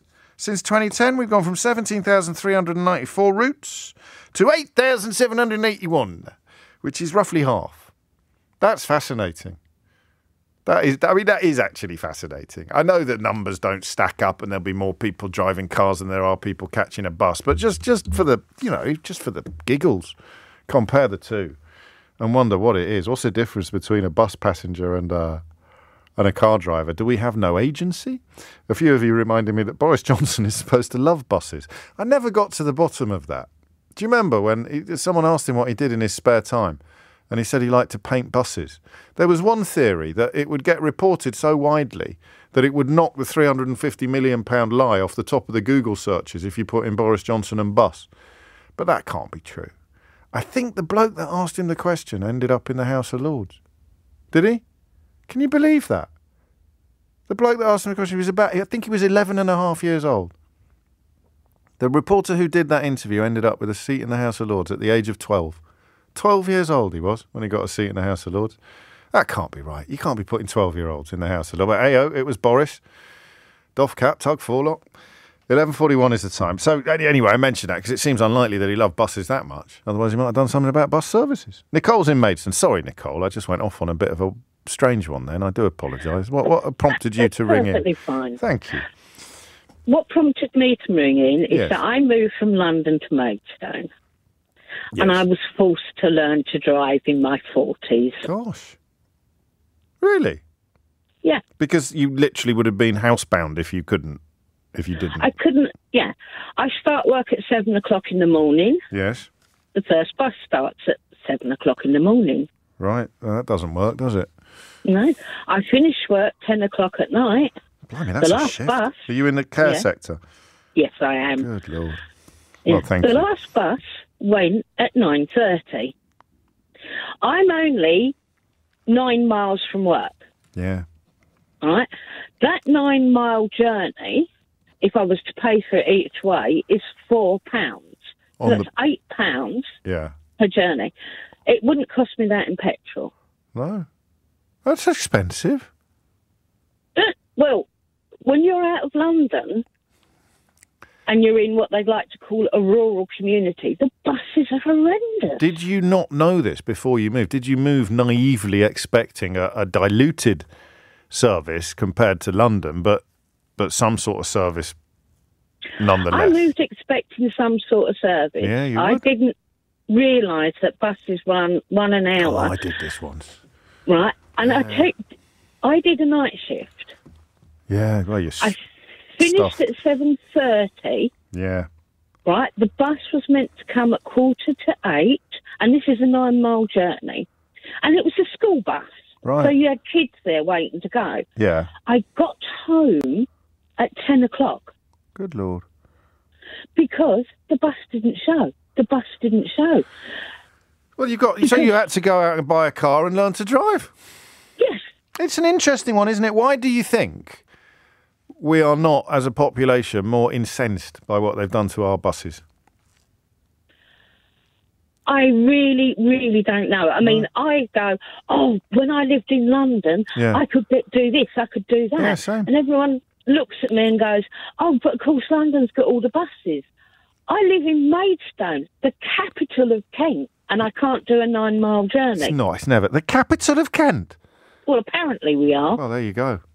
And you can't get to work. I mean, I do. It's a weird one because I can tell now as we talk about it that it's. I'm never going to be. I'm quite good at this job, Nicole. I'm getting better all the time. I'm still a work in progress, but I would never be able to mobilise the bus passengers of Britain to take up their cudgels and demand change. I just wouldn't be able. I don't know who would. I don't think Tony Benn could do it. I don't know who would be able to cast themselves as the bus saviour of Britain and stand up and mobilise an army of people like you. I just wouldn't. I don't know why. Why is that? I don't know. I think there's a lot of apathy. It's only a bus. Yeah, but if it was a car, you'd have the Prime Minister dancing to your tune by tea time. Yes, but the Prime Minister can't make that much money off of me if I use a bus. No, that might. He hasn't got my road tax. He hasn't got fuel duty. He hasn't got this. He hasn't got that. Right? Yeah. So why is he going to worry about a bus? I don't know. That's going to take 30 odd people, and he's not going to make as much money as 30 cars. I mean, on a slightly different note, have you? I mean, in other ways, learning to drive would have improved your existence a bit, wouldn't it? I've never wanted to drive. No, nor did I. Do you know what happened to me? No. Mrs. O'Brien got pregnant, right? And she demanded... How inconsiderate of her. You're telling me. And she demanded that I drive her to the blooming hospital when she went into labour, so I had 9 months to learn to drive. Oh, bless you. Yeah, I got there in the end. But I never wanted to. Good man. I don't enjoy it. But, you know, sometimes you've got to step up to the plate, haven't you, Nicole? You've got no choice. I mean, I hate driving. I do it because it's a necessary evil. Gets you to work and back. There it is. And the bus driver, maybe we're just too placid. We're too peaceful and placid or apathetic, depending on which way you want to cut it. You just reminded me, I did what you did. I moved to a place in Cambridgeshire called Land Beach. And I'd moved without checking public transport provision. I knew there was a railway station, a bicycle ride away. It wasn't a walk away. There's a place called Water Beach. It's like they're twin little villages just in the fens outside between Cambridge and Ely. And I got there, and I was working in Norwich at the time. And I remember thinking, I kind of just, I better just check what the transport links are. And there just weren't any. It wasn't like, that's a bit inconvenient. Admittedly, I had to be at work like Nicole. I had to be at work quite early. But there just weren't. So we'd rented a cottage for 6 months. Middle of nowhere, beautiful rural idyll, Fenland, bucolic masterpiece. And that was it. It cost me a fortune. I was paying about a tenth of my show fee every day on the actual cars to and from the station. But anyway, there it is. It's why you tune in, isn't it? It's for these anecdotes. Bus routes of North Norfolk we did about half an hour ago. But you missed that, didn't you? Yeah. Aha! 10 to 12 is the time. I mean, these whys and wherefores, but why is this not a bigger issue? The Labour Shadow Transport Secretary Louise Hay has drawn some attention to it today, but I can only find it at the moment in the Times, and in the Times it only gets 4 paragraphs, effectively. The number of bus routes has halved since 2010. Now, listen, we don't have to be political about everything. It could be that the numbers are just not there. So it's a bit like digital exclusion that we talked about yesterday. That was a fascinating conversation as well, wasn't it? This idea that the calculation is with, for example, a cashless society or public services now being exclusively online. If you want to, deal with customer service about a bill or about your council tax or whatever it might be, if you're not online, you generally can't do it anymore. There's no offline option, if you like. You can't get in touch or you can't make contact with anybody. And the calculation, as the conversation continued, seemed to be that people were just collateral damage. Tough, if you're old and you're uncomfortable or you're disabled or there's reasons why you're going to have to find ways of navigating the brave new world that we all inhabit. Massive majority of us find this technological change convenient and improving, but for the people who are left behind, and that phrase digitally excluded was the one we learned, there just aren't enough of you, or you're not vocal enough to make the meaningful change you would like to see. I wonder if it's the same with buses. Because don't forget, most people who use buses will or many people who use buses will still be having a positive experience if they're in big towns or cities. And maybe the number of people, despite there being plenty of them out there, ringing me today, who recognise the reality of cutting all these services, there's no politics in it. Doesn't work. It's not a constituent. Louise Hay's wasting her time. You're never going to win votes by promising to open more bus routes, which is odd, really, but interesting. 11:52 is the time. Charlie's in Cannock. Charlie, what would you like to say? Morning, James. I heard you talking about buses, and I picked the mobile up. I'm a bit of a bus nut. You'll have to forgive me. I like a bus nut. Go on. What do you want to say? So I grew up. I was thinking about this yesterday. I grew up in Redditch, North Worcestershire. Yeah. They have bus routes there because a large amount of the town was built recently in the 80s. So they could build it to plan, as it were. They built an actual circular bus route. So if you're on the circular bus there, you do like your buses, don't you? You did warn me. Go on, fill your boots. If you're on the circular, if you're on the 57, it used to be /58. Yes. It means that you've got unimpeded traffic because you're on a bus lane. I was just because I'm in Cannock at the moment. I got their circular, the 26, the 60 something. I don't know the number yet, but that one I could see it. I was standing at the bus stop and I could see it, but there was this little van in front of it. I think he was trying to turn somewhere, but he was being a bit slow about it, and I could see the bus stuck behind him. And I thought, well, that wouldn't happen in Redditch. Well, there you go. Yeah, when are you moving back? Oh, gosh, at some point. Living the dream, the bus-based dream in Redditch. It's going to have an impact upon your existence, although at least you're on a bus, so you're not going to get much sympathy from the people who catch about one a week. Although a few people have told me the service between Kidderminster and Bridgnorth is now much improved. But don't forget, if you look at that timetable, there'll be some stops it doesn't stop at on its way from Kidderminster to Bridgnorth, and some stops it does. So some of those stops will only be 3 or 4 a day. But when I was a kid, it was once a week, so it's definitely improved enormously since then. 11:54 is the time. Martin is in Whittam Friary in Somerset. That sounds like a place with bad bus service, Martin, before I've even started talking to you. What service? Yes, Whittam Friary. Ding, ding. I'm not incensed. I'm not excited. I'm not even coming from a position of complaining. But like your story from Norfolk, Whittam Friary is a little village in Somerset of which there are thousands and thousands. So I'm not complaining. The last time I thought about the only time I get a bus is if I visit London. Yes. Other than that, I can't ever remember a time when I thought about catching a bus. So you don't, that's part of the answer there. So people just don't even think of it not being there. The absence is not notable because it is an absence. Yeah. When we moved into the village, there was a bus service. It came once a week. On a Wednesday. Right. And we just did a little bit of research. If I needed to get the bus to my local town, which is about 6 miles away, we'd have to walk 4.5 miles to get the bus. Yeah. There's one going about 2 o'clock, and then there's one 4 hours after that. So we just use cars, and buses just don't ever factor into it. So I'm not complaining whatsoever. We love where we live. We have cars. No, but I've got a category error. There must be many, many thousands of people that buses just don't figure into their lives. Well, and also you've got a car, so you're not going to be the constituency that I'm addressing today, which is people who are isolated by the bus services. Absolutely, but there are people struggling to run their cars these days. Well, that's very true. Do you know what I just did, because I'm such an anorak? I just checked whether Wednesday was market day in Frome, and it is, you see. So that I don't know why I find this stuff so interesting. So that would be historically the reason why there used to be a bus on Wednesdays into Frome, so you could go to market. Indeed, but you'd have to go in the morning, and then the next bus was later on in the day. You go for a cup of tea and a tea cake in the kick your heels a bit before hopping on the bus home again. Indeed. Happy days.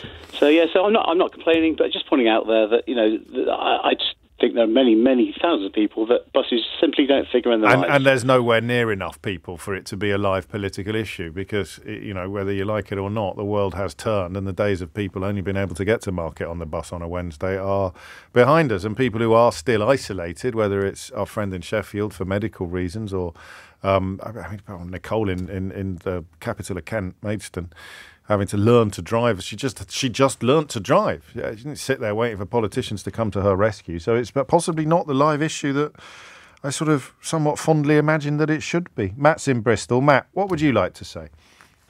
Hi, James. The bus services in Bristol have been just getting worse and worse over the last, 5 years in particular, but 2 years specifically. My partner and I moved to our current flat because it had a direct bus route for my partner to get to work. Okay.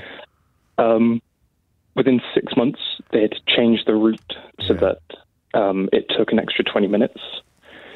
6 months after that, they scrapped that route entirely, and instead of it taking 25 minutes to get to work, it's now just over an hour. Yeah, you see, that's a big deal. That's a big deal every day unfolding, isn't it?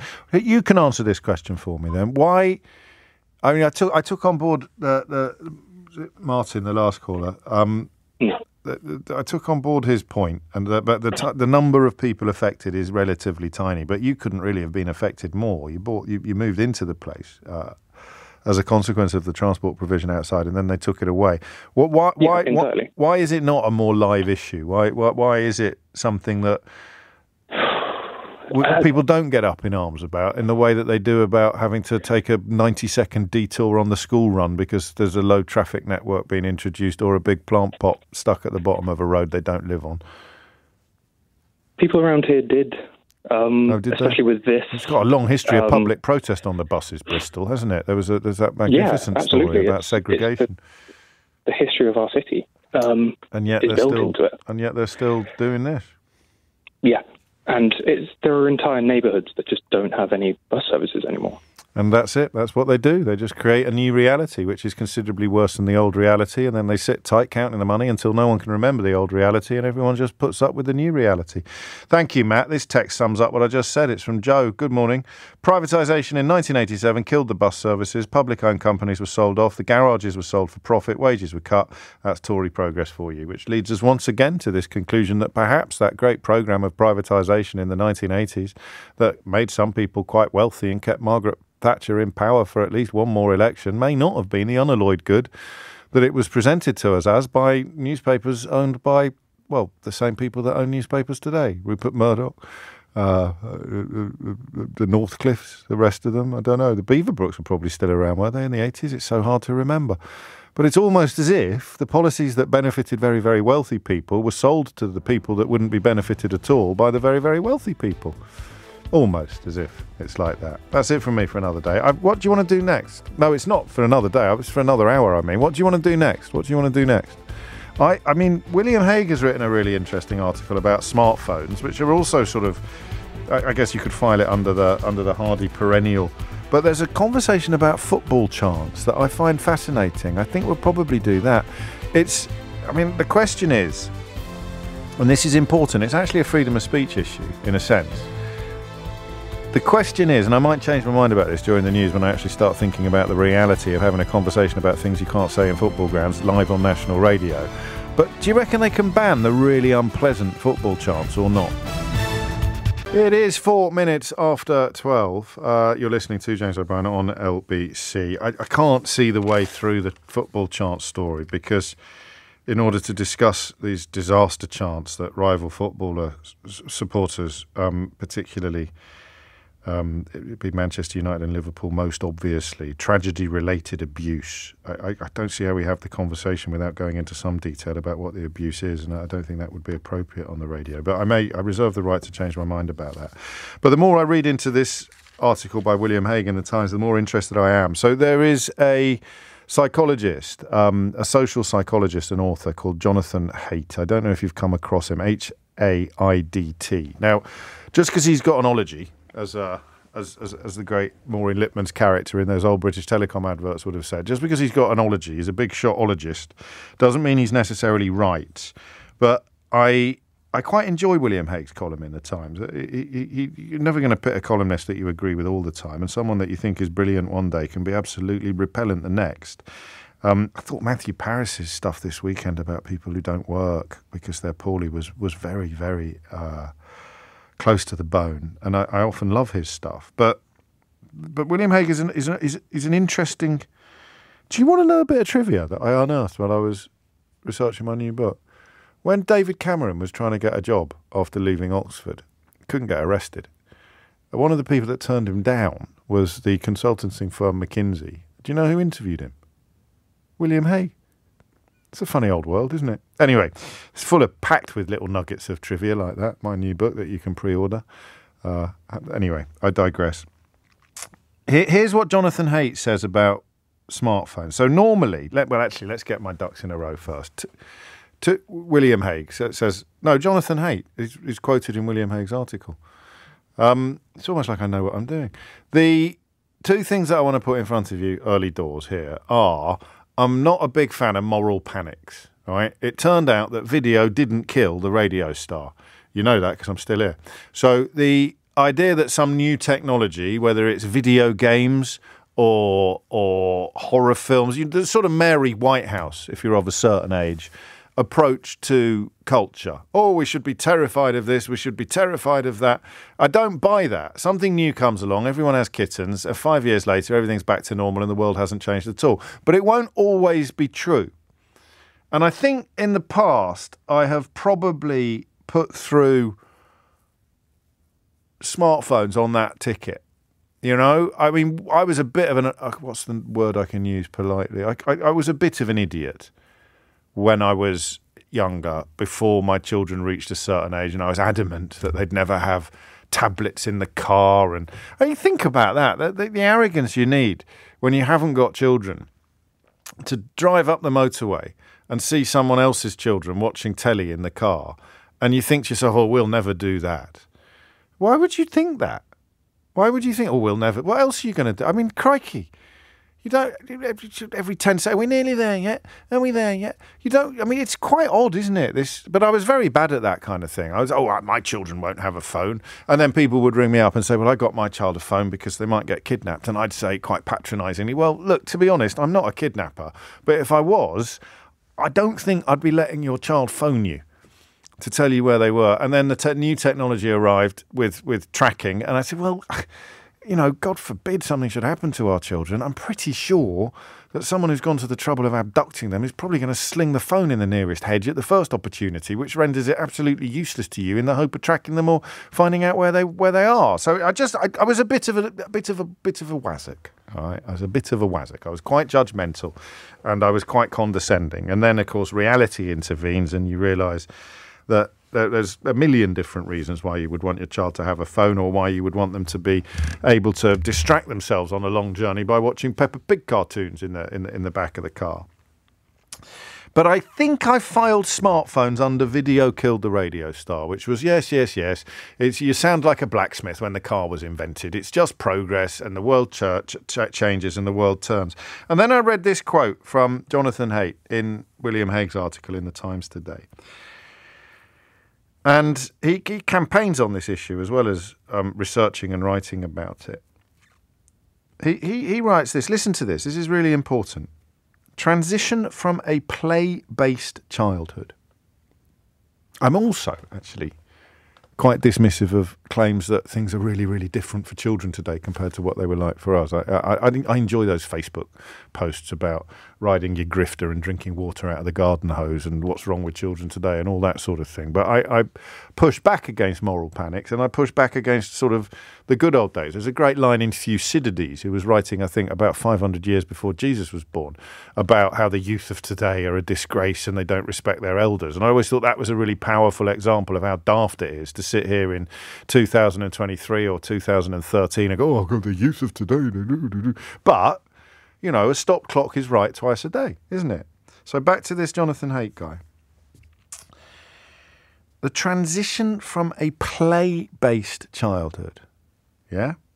Essential, he says, for overcoming fear and fragility, to a phone-based childhood which blocks normal human development by taking time away from sleep, play and in-person socialising, as well as causing addiction and drowning kids in social comparisons they can't win. So, you know, kids report spending 7 hours a day online. Their activities on Instagram, Snapchat and TikTok kind of dominate their existences in some ways. By the age of 12, virtually all children in this country have one. Somewhat incredibly, about a fifth of 3 to 4 year olds, about 20% of 3 to 4 year olds have a phone. That's about 300,000 very young children. And although, I mean, half the 9-year-olds in Britain own one, according to Ofcom. And although there are bits in William Hague's article that sound a little bit like Video Killed the Radio, you know, the idea that, oh, it's new, so it must be bad, I found it resonating with me in a way that nothing else I've read or heard on the issue of smartphones and children, very specifically, had never resonated before. Now, correlation is not causation, or causation is not correlation, as you know. So the best example of that old adage is the fact that it is statistically proven that people who've recently had an ice cream are more likely to drown. Did you know that? People who've recently had an ice cream are more likely to drown. Now, that is because if you're by the seaside, you are more likely to have had an ice cream, and if you are by the seaside, you are more likely to drown. So the actual act of having an ice cream bears no relationship whatsoever and has no impact whatsoever upon your likelihood of drowning. But statistically, it is correct to say if you have an ice cream, it increases your risk of drowning in the next few hours. Okay, so that's why you say correlation is not causation. Just because two things have happened doesn't mean that one has caused the other. They've happened simultaneously or attendantly. So correlation is not causation. But as William Hague points out, during this period of what we would call smartphone proliferation, Okay? The incidence of mental health issues among teenagers and young adults has skyrocketed. You know this. We talk about this. Anxiety, depression, even, God forbid, self-harm. And that analysis of Jonathan Haidt's, that actually the transition from play-based childhood to phone-based childhood has played a part in the dramatic increase in the incidence of mental health issues, seems to me to be at least possible and at most plausible. Haig writes that a disaster is unfolding as we watch. He also points out that some of the pioneers of digital technology knew all along how it could affect young people. Bill Gates, Steve Jobs restricted their children's access to smartphones. It's always been hard to prove it. You know, most social media use is positive. Adults don't really know what a child's relationship or a younger person's relationship with the same platforms is going to be. But the evidence now is pretty close to irresistible, okay? One British survey shows that children who spend over 4 hours a day on social media are 3 times more likely not to read any books, which will almost certainly guarantee poorer educational performance. Cohort study links greater social media use with online harassment, poor sleep, low self-esteem, poor body image, higher symptoms of depression.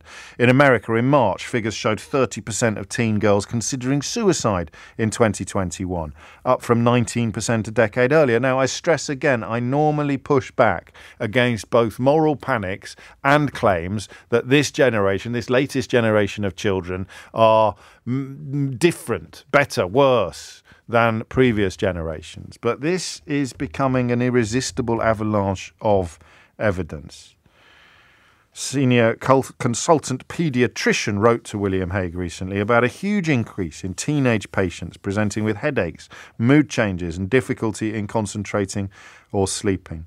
Now, I've always put most of my cards on the table with you, as long as they are my cards. I don't, on this occasion, have anything as a parent particularly useful to produce. I certainly am not going to claim that Mrs. O'Brien and I played any particular part in the felicitous situation in which we find ourselves now, but my teenage girls are pretty cool with their phones. In fact, on holiday, if they notice that they're missing out on holiday experiences, they'll give us their phone and ask them not to give it back, which is quite helpful on holiday because you've got a safe in your hotel room and you can. So they just don't want it. We're on holiday. Why would I be on my phone? Also, they're not hypocrites. So when they're giving me a kicking for being on Twitter all the time, I don't get to turn around and point out that they're on their phone. So and that's another point that's important to make. We're not talking about your teenager necessarily. We're not talking about all teenagers, but there are more than enough of them to at least pose the question, and there is more than enough evidence to at least consider the conclusion that the dramatic increase in the incidence of mental health issues among teenagers is linked to the proliferation of phone use, the proliferation of smartphone use. So I'll read you that line again, because you might want to dismantle it, shoot it down, pull it to pieces, bounce it around the room, chuck it in the bin. I kind of hope you will, because then I can go back to pushing back against moral panics and claims that this generation is suffering uniquely or is uniquely different from previous generations. But this just got me right in the brain. Right in the little grey cells. Transition from a play-based childhood, which is essential for overcoming fear and fragility, to a phone-based childhood, which blocks normal human development by taking time away from sleep, play and in-person socialising, as well as causing addiction and drowning kids in social comparisons they can't win. I think I'm just going to ask if you recognise that. 03456060973 if you want to answer that question. William Haig's article today concludes, if this were an epidemic caused by a virus, there would be an urgent campaign of vaccinations and restrictions. This is a silent epidemic and we should not fail to act. What can you do? What have you done? What do you point at in your own life as evidence that Jonathan Haidt is either right or wrong? The idea of a teenager being deprived access to their phone could make some of these situations worse. I don't want to make light of anything, but it's called FOMO, isn't it? The fear of missing out. So if you've got a child who is absolutely plugged into the matrix and their social life essentially unfolds online, to deny them access to that world is a bit like, You know, it's a bit like Rapunzel. It's a bit like locking them in a tower and refusing them interaction with anybody. So I don't think it's as simple, perhaps, as William Hague portrays it, because he doesn't really address... Well, there are some, actually. There's a campaign called Us for Them, which would ban smartphones for under 16s, and it would publish health warnings. In Ireland, an entire town, if you're listening there, I'd love to hear from you, an entire town has agreed not to give phones to their children before secondary school. The state of Utah has become the first state to pass a law restricting access to social media for under 18s without parental consent. You can bring in parental controls, but I don't know how that works because it puts all the pressure then on parents. The social media companies are just slowly beginning to admit some of the problems that they've caused by introducing limits in the case of TikTok. But what else can be done? So how do you know it's true? 0345 60 60973. And is it too late to do anything about it? Or does your personal experience provide some hope that some tactics will work? Hit the numbers now. Obviously, you'll have to get your phone back off your mum before you can do that. Hit the numbers now. 0345 60 60973. You will get through. 21 after 12, so there it is. A life, or at least as long as I've been on the radio, of pushing back against claims that the latest technology is like none that have gone before and having a terrible deleterious effect upon our children.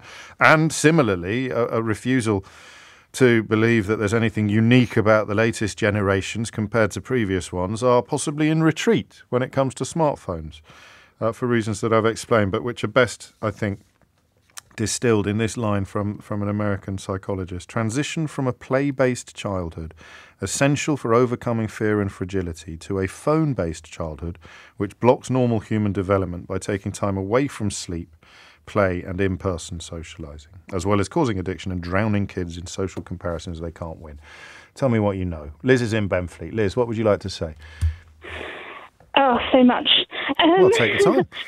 So, okay, first of all, he's right in the claims of what he's seeing. Yes. So the patterns of behaviour and the changes in behaviour, that's clear. We're seeing those things, definitely. However, when he talks about normal human development, we have to unpick what's meant by normal, and normality changes as humans develop, like macro develop, not micro develop. So what was normal in times gone by is no longer normal. So we have to adapt to that. And what we're seeing at the moment is a very slow adaptation, relatively speaking, to something that is just growing so quickly. This digital technology has just absolutely exploded, and we weren't equipped, we didn't foresee it, etc., etc. So we've got these negative impacts, and all we need to do, really, is just figure out how to use it better. Well, that could include rationing, couldn't it?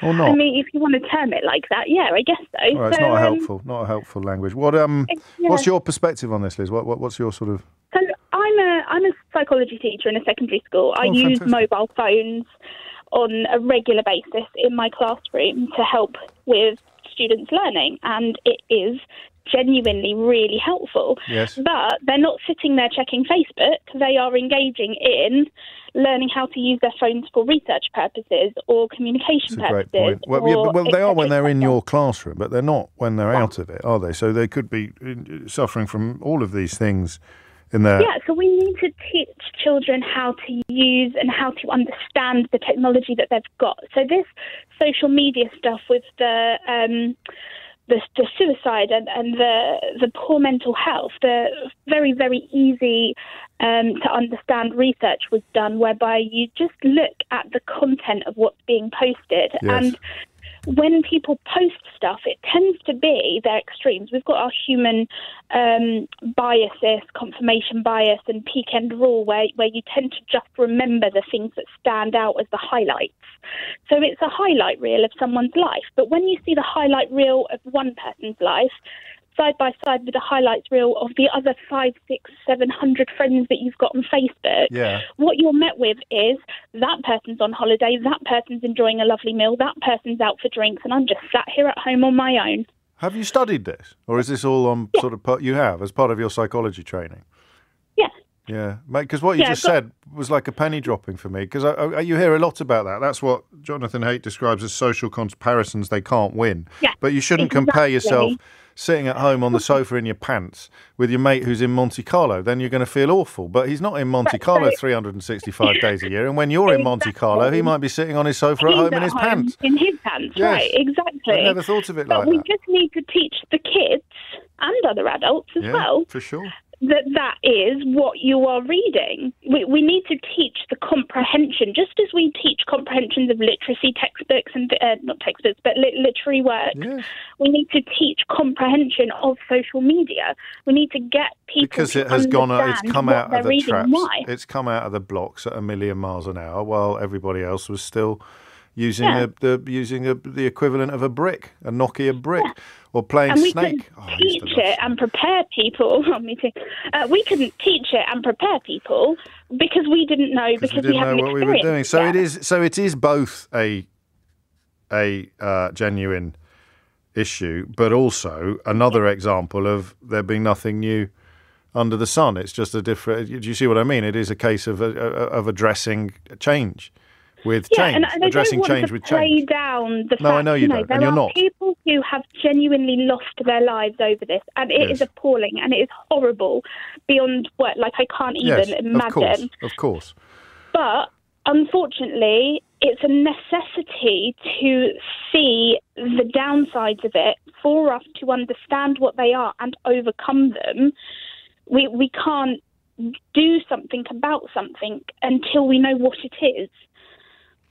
Do you know what I'm saying?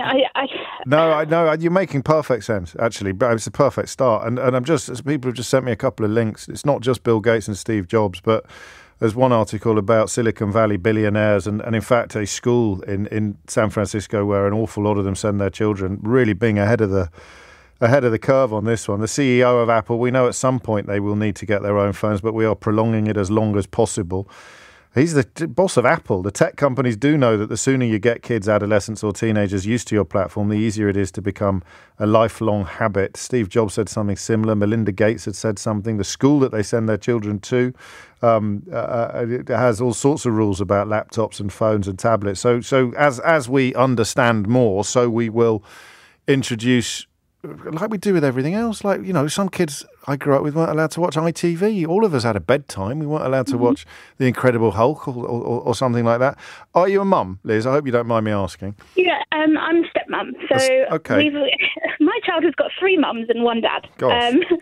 And in his other house with his other mums, he's allowed access to a tablet before bedtime, and he is allowed access to a tablet in a car for long car journeys, and he's allowed access to those things. It's his tablet, and you know that's the way that it works in that household. In our household, things are different. He has access to them, but they're not his. Okay. So he can ask, can I play with? And you know, going back to what Haidt said about a play-based childhood. Yes. Absolutely, but, you know, we need to learn to play in a variety of different ways and problem solve in a variety of different ways. And so, yes, if he's spending a lot of time just facing a screen, we need to encourage him to play in other ways. And then if he's spending a lot of time playing with his Legos or playing with his plushy toys or reading books. So it's not either or, is it? Those are great things for him to play with, but we might encourage him to come and sit at a computer for a bit because he needs to learn a whole range of different skills to equip him for the future. And just to clarify, you are in no way underplaying the damage that is being done to young brains. You're just pointing out that it's a reversible situation, that we've ended up in a place we can get out of, and we've ended up there because 100%. The technology moved so quickly and the response to the technology didn't. And that's often how it is. That's almost always how. Wow, what a brilliant opening call, Liz. Thank you so much. There it is. So Haidt's point about play-based childhood does lend itself to a slightly binary analysis. I don't think if we read more of him that would be fair.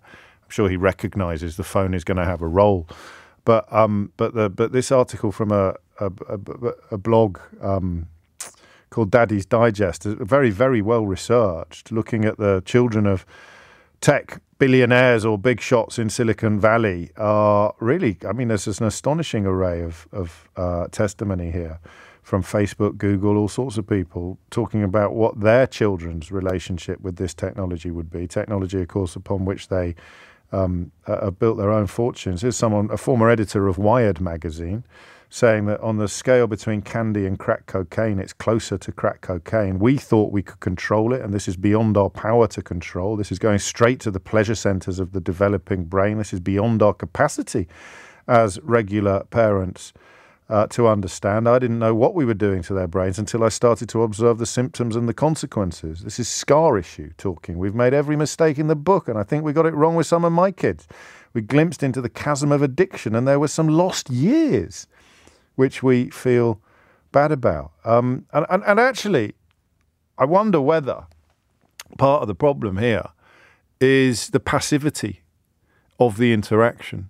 So if your child was addicted to alcohol or drugs, you jolly well know about it. If they were addicted to joyriding, you jolly well know about it. But if they're addicted to something that they do silently in the corner of the sitting room or in their own bedroom with no obvious immediate negative effect, parents are probably not going to be as engaged with the issue as they could, and I think increasingly will realise probably should be.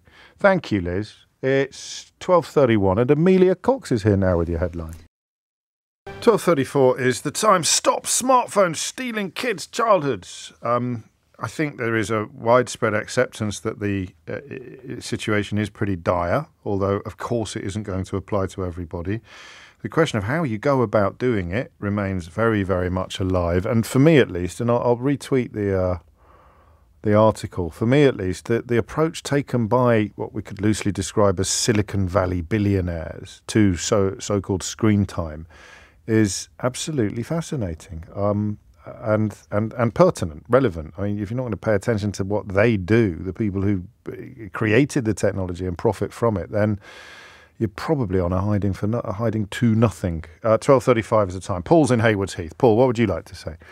Yeah, hi there, James. So first of all, very tough act to follow after Liz. She got a really interesting. She was brilliant, but don't worry about that. You'll be brilliant too. Very kind of you to say so. So I've got 3 teenage daughters who are absolutely kind of addicted to their phones, and one of them in particular has tried committing suicide multiple times, self-harm. Oh, mate, I'm sorry. Habitually. It's horrible to deal with. And you think one follows at least there's never a single reason for anything like that, but you don't think it's helped? It's not even what I think. Like she admits readily with her therapist, with us, that kind of social media, telephone, played a massive part in where she gets to in life. And it ends up being a very difficult situation because, you know, the logical thing is take the phone away, which of course we tried. The challenge that then comes is all of their friends do use phones, use Snapchat, use Instagram, so on and so forth. And so, you know, it just kind of perpetuates a problem because you're then withdrawing their social life and how they interact with individuals. So you've tried to do that, have you? You've tried to take her phone away. We've tried. And she probably wants you to in some way. She wants you to, does she? She does until we do it. Yes, and, exactly. Then unfortunately, more scars. Oh, Paul. Yeah, very sorry. Hey, don't apologise, please. You're in a safe place, and I can only imagine what you're going through. What is it? Do you think, or does she tell you specifically on the phones? What is the stuff that sets her off, if you like? Or... It's exactly as your caller Liz was describing. You know, it's seeing other people living life, and everybody puts the good bits on social media, don't they? You know, they put the highlights, nice pictures of themselves. Yeah, that's exactly it. And so it's led with this daughter in particular, and she's an identical twin. Okay. And it's led her to a view of being ugly, being fat, and she's a genuinely beautiful individual, it's sort of like she analyses every aspect of herself using this impossible barometer of how other people live life, what they look like, the things that, if her nose is slightly pointy or whatever.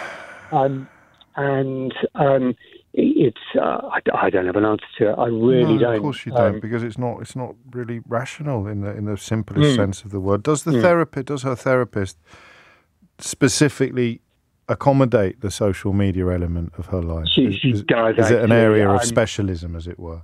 Yeah, it is, and so she sees two therapists actually. One to kind of look at why her default, and another to look at how to build her self-esteem and how to manage kind of relationships and how to manage kind of like online kind of online presence. Yes, what other things you do in life other than how old is she? On the phone all day. 15. 15 now. God. And her first drug overdose was when she was 13. Oh, poor. So, yeah, it's just been a kind of ongoing pattern, unfortunately. I'm so sorry. I hope this isn't a stupid question, but you are more than entitled to tell me if it is, because these are such complicated issues, and you'll know that much better than I do. I mean, she wouldn't be in a place of perfection, would she, if smartphones had never been invented? But if she'd never had one, do you think? Well, you clearly think she'd be in a much better place than she is now. Yeah, I think this phrase of play-based interaction, I think it's an incredible way of looking at it, actually. And I sort of look at when they have friends over, for example, their version of an evening together is sitting on phones, doing Snapchats, doing TikToks, and it's all very revolved around the smartphone. Right. Whereas our version, I don't know how old you are, James, but I'm kind of knocking towards 50. Yeah. Our version of play-based interaction was playing cards or, going and always playing sociable. a building style. Yeah, whatever, of course, climbing trees, playing football, all of that stuff. That's it. And they don't have any of that, and I don't think they have the knowledge of how to communicate effectively with each other either, which isn't. I sort of see, like particularly her and her twin sister, the impact of getting a Snapchat and discussing that Snapchat, or a message, or a photo of somebody doing something stupid. It broke as a whole conversation of stuff that's not real life. No. It's not. I don't know. No, you're describing it brilliantly. You really are. Can I ask one more question? Are you talking to anyone? Are you getting any therapy? Do you know my one of my business coaches said, what am I doing? It's a good point. Promise me, you will. And not enough. Promise me you will. Seriously. Yep. So, because you can't change the behaviour of the people around you, and you may not be making anything worse or contributing to this situation in any negative way, but you can't change how other people behave. You can only ever change how you behave, in the hope that the world will then respond differently to you. Took me a long time to learn that, Paul, and I learned it the hard way. So I hope you don't mind me saying that. No, not at all. Thank you very much. That's really good sound advice. It's the first time I listened to LBC today, actually. Bloody hell, Paul. That's I've really enjoyed the show. It's been really interesting to listen to. Well, thank you, and I hope we talk again in happier circumstances and about happier things. I really do. But I should, of course, remind everybody listening that the Samaritans, if you're affected by any of the issues that Paul touched upon, the Samaritans are there to talk to, more importantly perhaps to listen, and 24 hours a day, 365 days a year, 116 123, and other means, other methods of getting in touch as well. Oh, there it is. I mean, crikey, poor Paul and his family living really almost exactly what is described in this really rather good article by William Hague in the Times today. Mary's in Haywards Heath. Mary, what would you like to say? Oh, hello, James. Hello, this is my first time calling in. Well, why? What have I done wrong over all the previous years and programmes that you've listened to? I just wanted to say, because I haven't actually been listening for that long because I've only just started getting a bit of time working at home. Okay. And I just wanted to literally convey best wishes to the previous caller. Absolutely. We're both, I think, in the same town, which is quite strange. Gosh, yes, it is. But the point that I wanted to make was I'm a Montessori teacher. Okay. Now Montessori is a sort of worldwide recognised model for early years for children from the ages of 2 to 5. Yes. Maria Montessori was a pioneer, an education pioneer for that age group many years ago. And I have seen over the last, I'd say, 2 or 3 years, an absolutely staggering change in the behaviour of 4 and 5-year-old children. Quite shockingly so. And a lot of us are putting it down to, could it be lockdown? The fact that, because it is such a marked change, yes. They were left to brilliant parents couldn't be providing the kind of attention and care if they were working from home that you could in nursery, could they? Well, exactly. And I think it's just a lot of, we've also got to consider the people who are in a situation where they couldn't or can't supervise their children at all times. And children are getting these devices younger and younger. 4-year-old children, it's very common for them to have smartphones. They certainly have iPads. What I'm most concerned about, because obviously I'm a professional and I have to deal with behaviour that's off the scale, but it's some of the language. I mean, I couldn't even say it on this show that I've been getting from 4-year-olds, particularly boys, I hate to say. I'd hate to stereotype, but, really quite incredible because of stuff language. They've been watching and stuff they've been seeing. Well, I guess, and I think it's because say they're interacting with older children who it's just like that's just a normal behaviour. Language.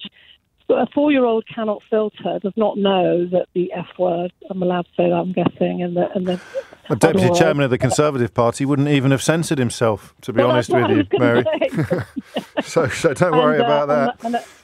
Another word, which I'm sure you can imagine what it is. Of course I can. A little further up the scale. That's like... 4-year-olds... Sorry, carry on. Yeah, but they don't know. They're just parroting. But the problem is, I'm also seeing, more seriously from my point of view, I'm seeing signs of early years, quite serious mental health issues at this stage. How do they manifest, if you don't mind me asking? Well, I'm manifesting in children actually showing signs of self-harming. Right, God. Because they cannot regulate their emotions. I think they're just being bombarded with stuff the whole time, and so they turn on themselves. They hit themselves and they pinch themselves. Oh, my God. Lots of children are very withdrawn, far more children than used to be. Very withdrawn, very silent. The levels of silence, 4 and 5-year-olds, 10 years ago, they're just about to go off to school. You could hold an adult conversation with them. Some of the children now are silent. They're literally... don't engage at all verbally. So it'd be hard to separate lockdown from technology, but probably it is silly to try because it would have done, the technology would have done something during lockdown that parents were grateful for at the time, but which was unmeasurable in the great scheme of things. And seeing it, of course you're seeing it in nurseries probably more than anywhere else. Oh, boy. Thank you, Mary. But I think to go back to Liz, also an educator, to go back to Liz, the first caller, it's a traffic move that has moved in a direction that can now be changed. It can be reversed. It just moves so quickly. And if you see that as a problem in the first place, then adding lockdowns to it is like an accelerant or a catalyst, isn't it? 12:47 is the time. Thank you. 10 to 1 is the time, and you're listening to James O'Brien on LBC. Quite a few of you pointing out that we didn't do. Did we do a Doris Watch yesterday? I don't think we did a Doris Watch yesterday, and she's getting more and more news now. There are attempts. Not only are local councils writing to her to complain that she hasn't done anything for ages. I mean, be careful what you wish for, would be my advice to the councils in Bedfordshire and the councillors in Bedfordshire complaining about the fact that Nadine Dorries has done nothing. There are some entities in the universe that probably it's better for everybody if they do nothing. Do you know what I mean? It's like every time they do something, they make everything worse. Imagine if she'd never been Secretary of State for Culture, Media and Sport, or she'd never got involved in the Brexit. I mean, obviously it's disgusting that she's still drawing a salary from the House of Commons while doing diddly squat for it. But I would remind you that it's a little bit like complaining that an arsonist has given up arson. You complain that Nadine Dorries, but on the other hand, she should just have resigned because, of course, she pledged on the 9th of June, I think it was, that she would resign, and I quote, with immediate... So, yeah, we will. We'll do... Well, it's 12:52, but we should probably do it now, all right? I still haven't got any new production. Ready? Dorries! It is now... I haven't done the sum either. 21 plus 31 is 52 plus 8. So it's 60. It's a big one. It's a big one. It's the big 6-0. It is now 60 days since Nadine Dorries promised to resign as a Member of Parliament with immediate effect. And Nadine Dorries is still a Member of Parliament. Not only that, but Chris Bryant, I think, is introducing the possibility that she might be chucked out. There's some sort of old rule, I think, perhaps, or they're trying to change the... If you don't deliver a speech for 6 months, 12 months, how long is it since she gave a speech? Then you can sling your hook. And also, my colleague Henry Riley has somehow, goodness knows why, he's got the strangest hobbies. He's unearthed her maiden speech to the House of Commons, which, shall I play him? Shall I play Henry reading it, or shall I read it out myself? What are we going to do? Are we going to play Henry reading it, or am I going to read it out myself? I'll read it out myself. Shall I read it out myself? You can tell we're live, can't you, on this programme? You can tell I'm in a constant state of communion with my colleagues. This is Nadine Dorries' maiden speech to the House of Commons on the 25th of May 2005. She said, "During my time as the MP for Mid Bedfordshire, I will use the House to highlight the concerns of my constituents and what matters to them most. I promise to do my best and to base everything that I do on integrity. I know that people will be able to judge my actions and performance in that light." Well, that's fair. "And I hope that with the help of the House and my colleagues, I will succeed. I will always do my best for the people of Mid Bedfordshire, the place that I now call home." And that concludes today's Dorries. Back to smartphones. Sasha's in Harrow. Sasha, what would you like to say? Hi, I'm a secondary school teacher and I've been teaching for almost 18 years. Gosh. And I just wanted to say myself what I've noticed within the classroom, yes. The effect I feel that social media and the use of mobile phones has had on the children from year 7 right up until sixth form. Yeah. I feel like their concentration span is a lot less. Their interaction, respect level, the way they, kind of emotionally regulate themselves, all of that, there's a huge, huge change in what I've seen. Tiredness. A lot of the kids falling asleep just, in the middle of the lesson and then they openly say it, we're on the phone all night long or playing games on, these That's not good, games. Is it? No, not at all. So, yeah, I just wanted to add that... When did you note it first? When would you... Because I know you wouldn't maybe have picked it up at the time, but looking back, was there a moment when you sort of thought, good Lord, that's not normal. I've dealt with stuff, but something's changing here. Yeah, I mean, I think I saw hints of it just before lockdown. Yeah. I think post-COVID and lockdown, I think all of our eyes are wide open and we're noticing a lot of change, depression, anxiety, social anxiety, school refusers.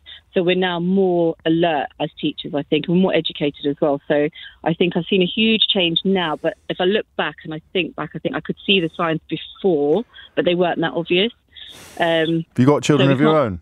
Sasha? I haven't, no. Because I was wondering, what would you? Yeah, I'm sure.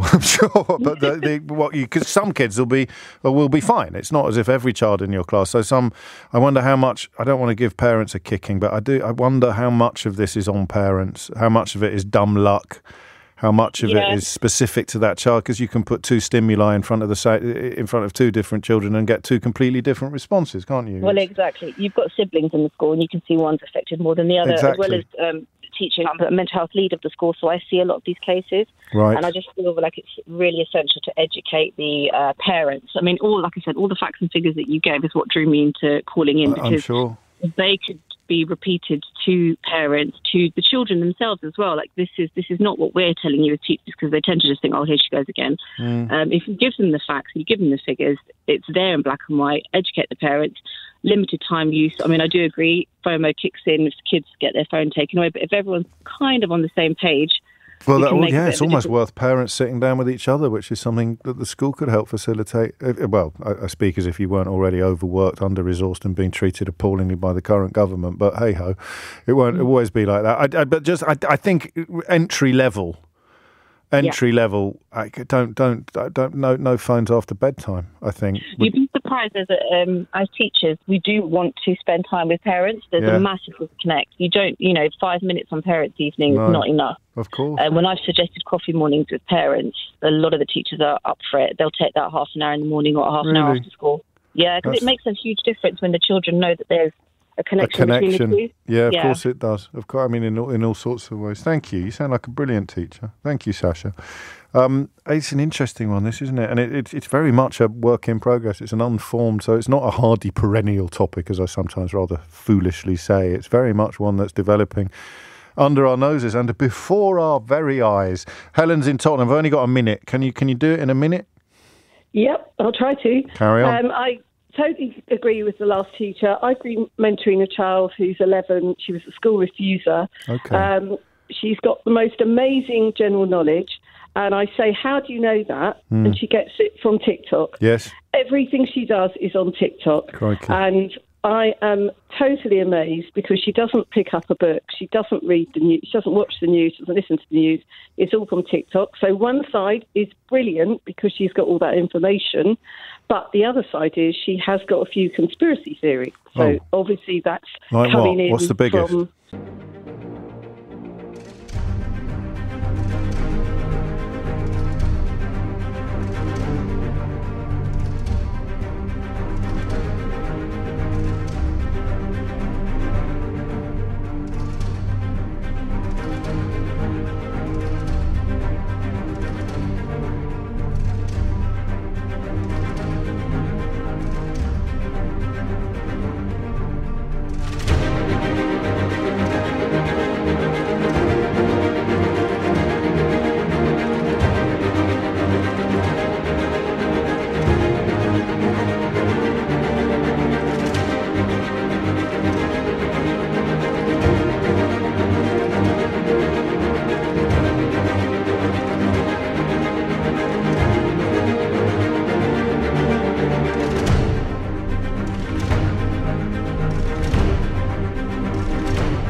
well, amazingly, she's 11 and she thinks Diana was killed by the royal family. There are others. There's not time to go into. Well, there you go. That'll teach me for limiting you to a minute, won't it? Because I've got to pull up a chair. Tell me more. This is just remarkable. And you make an important point, and because it's not 100% good or 100% bad. And actually, you mentioned TikTok, but there's some fantastic stuff on YouTube, including stuff that you can't get anywhere else in the field of documentary and current affairs and all that kind of thing. But that's the danger, isn't it? Of turning this stuff into sort of binary phone-in territory. But I think we're a bit better than that.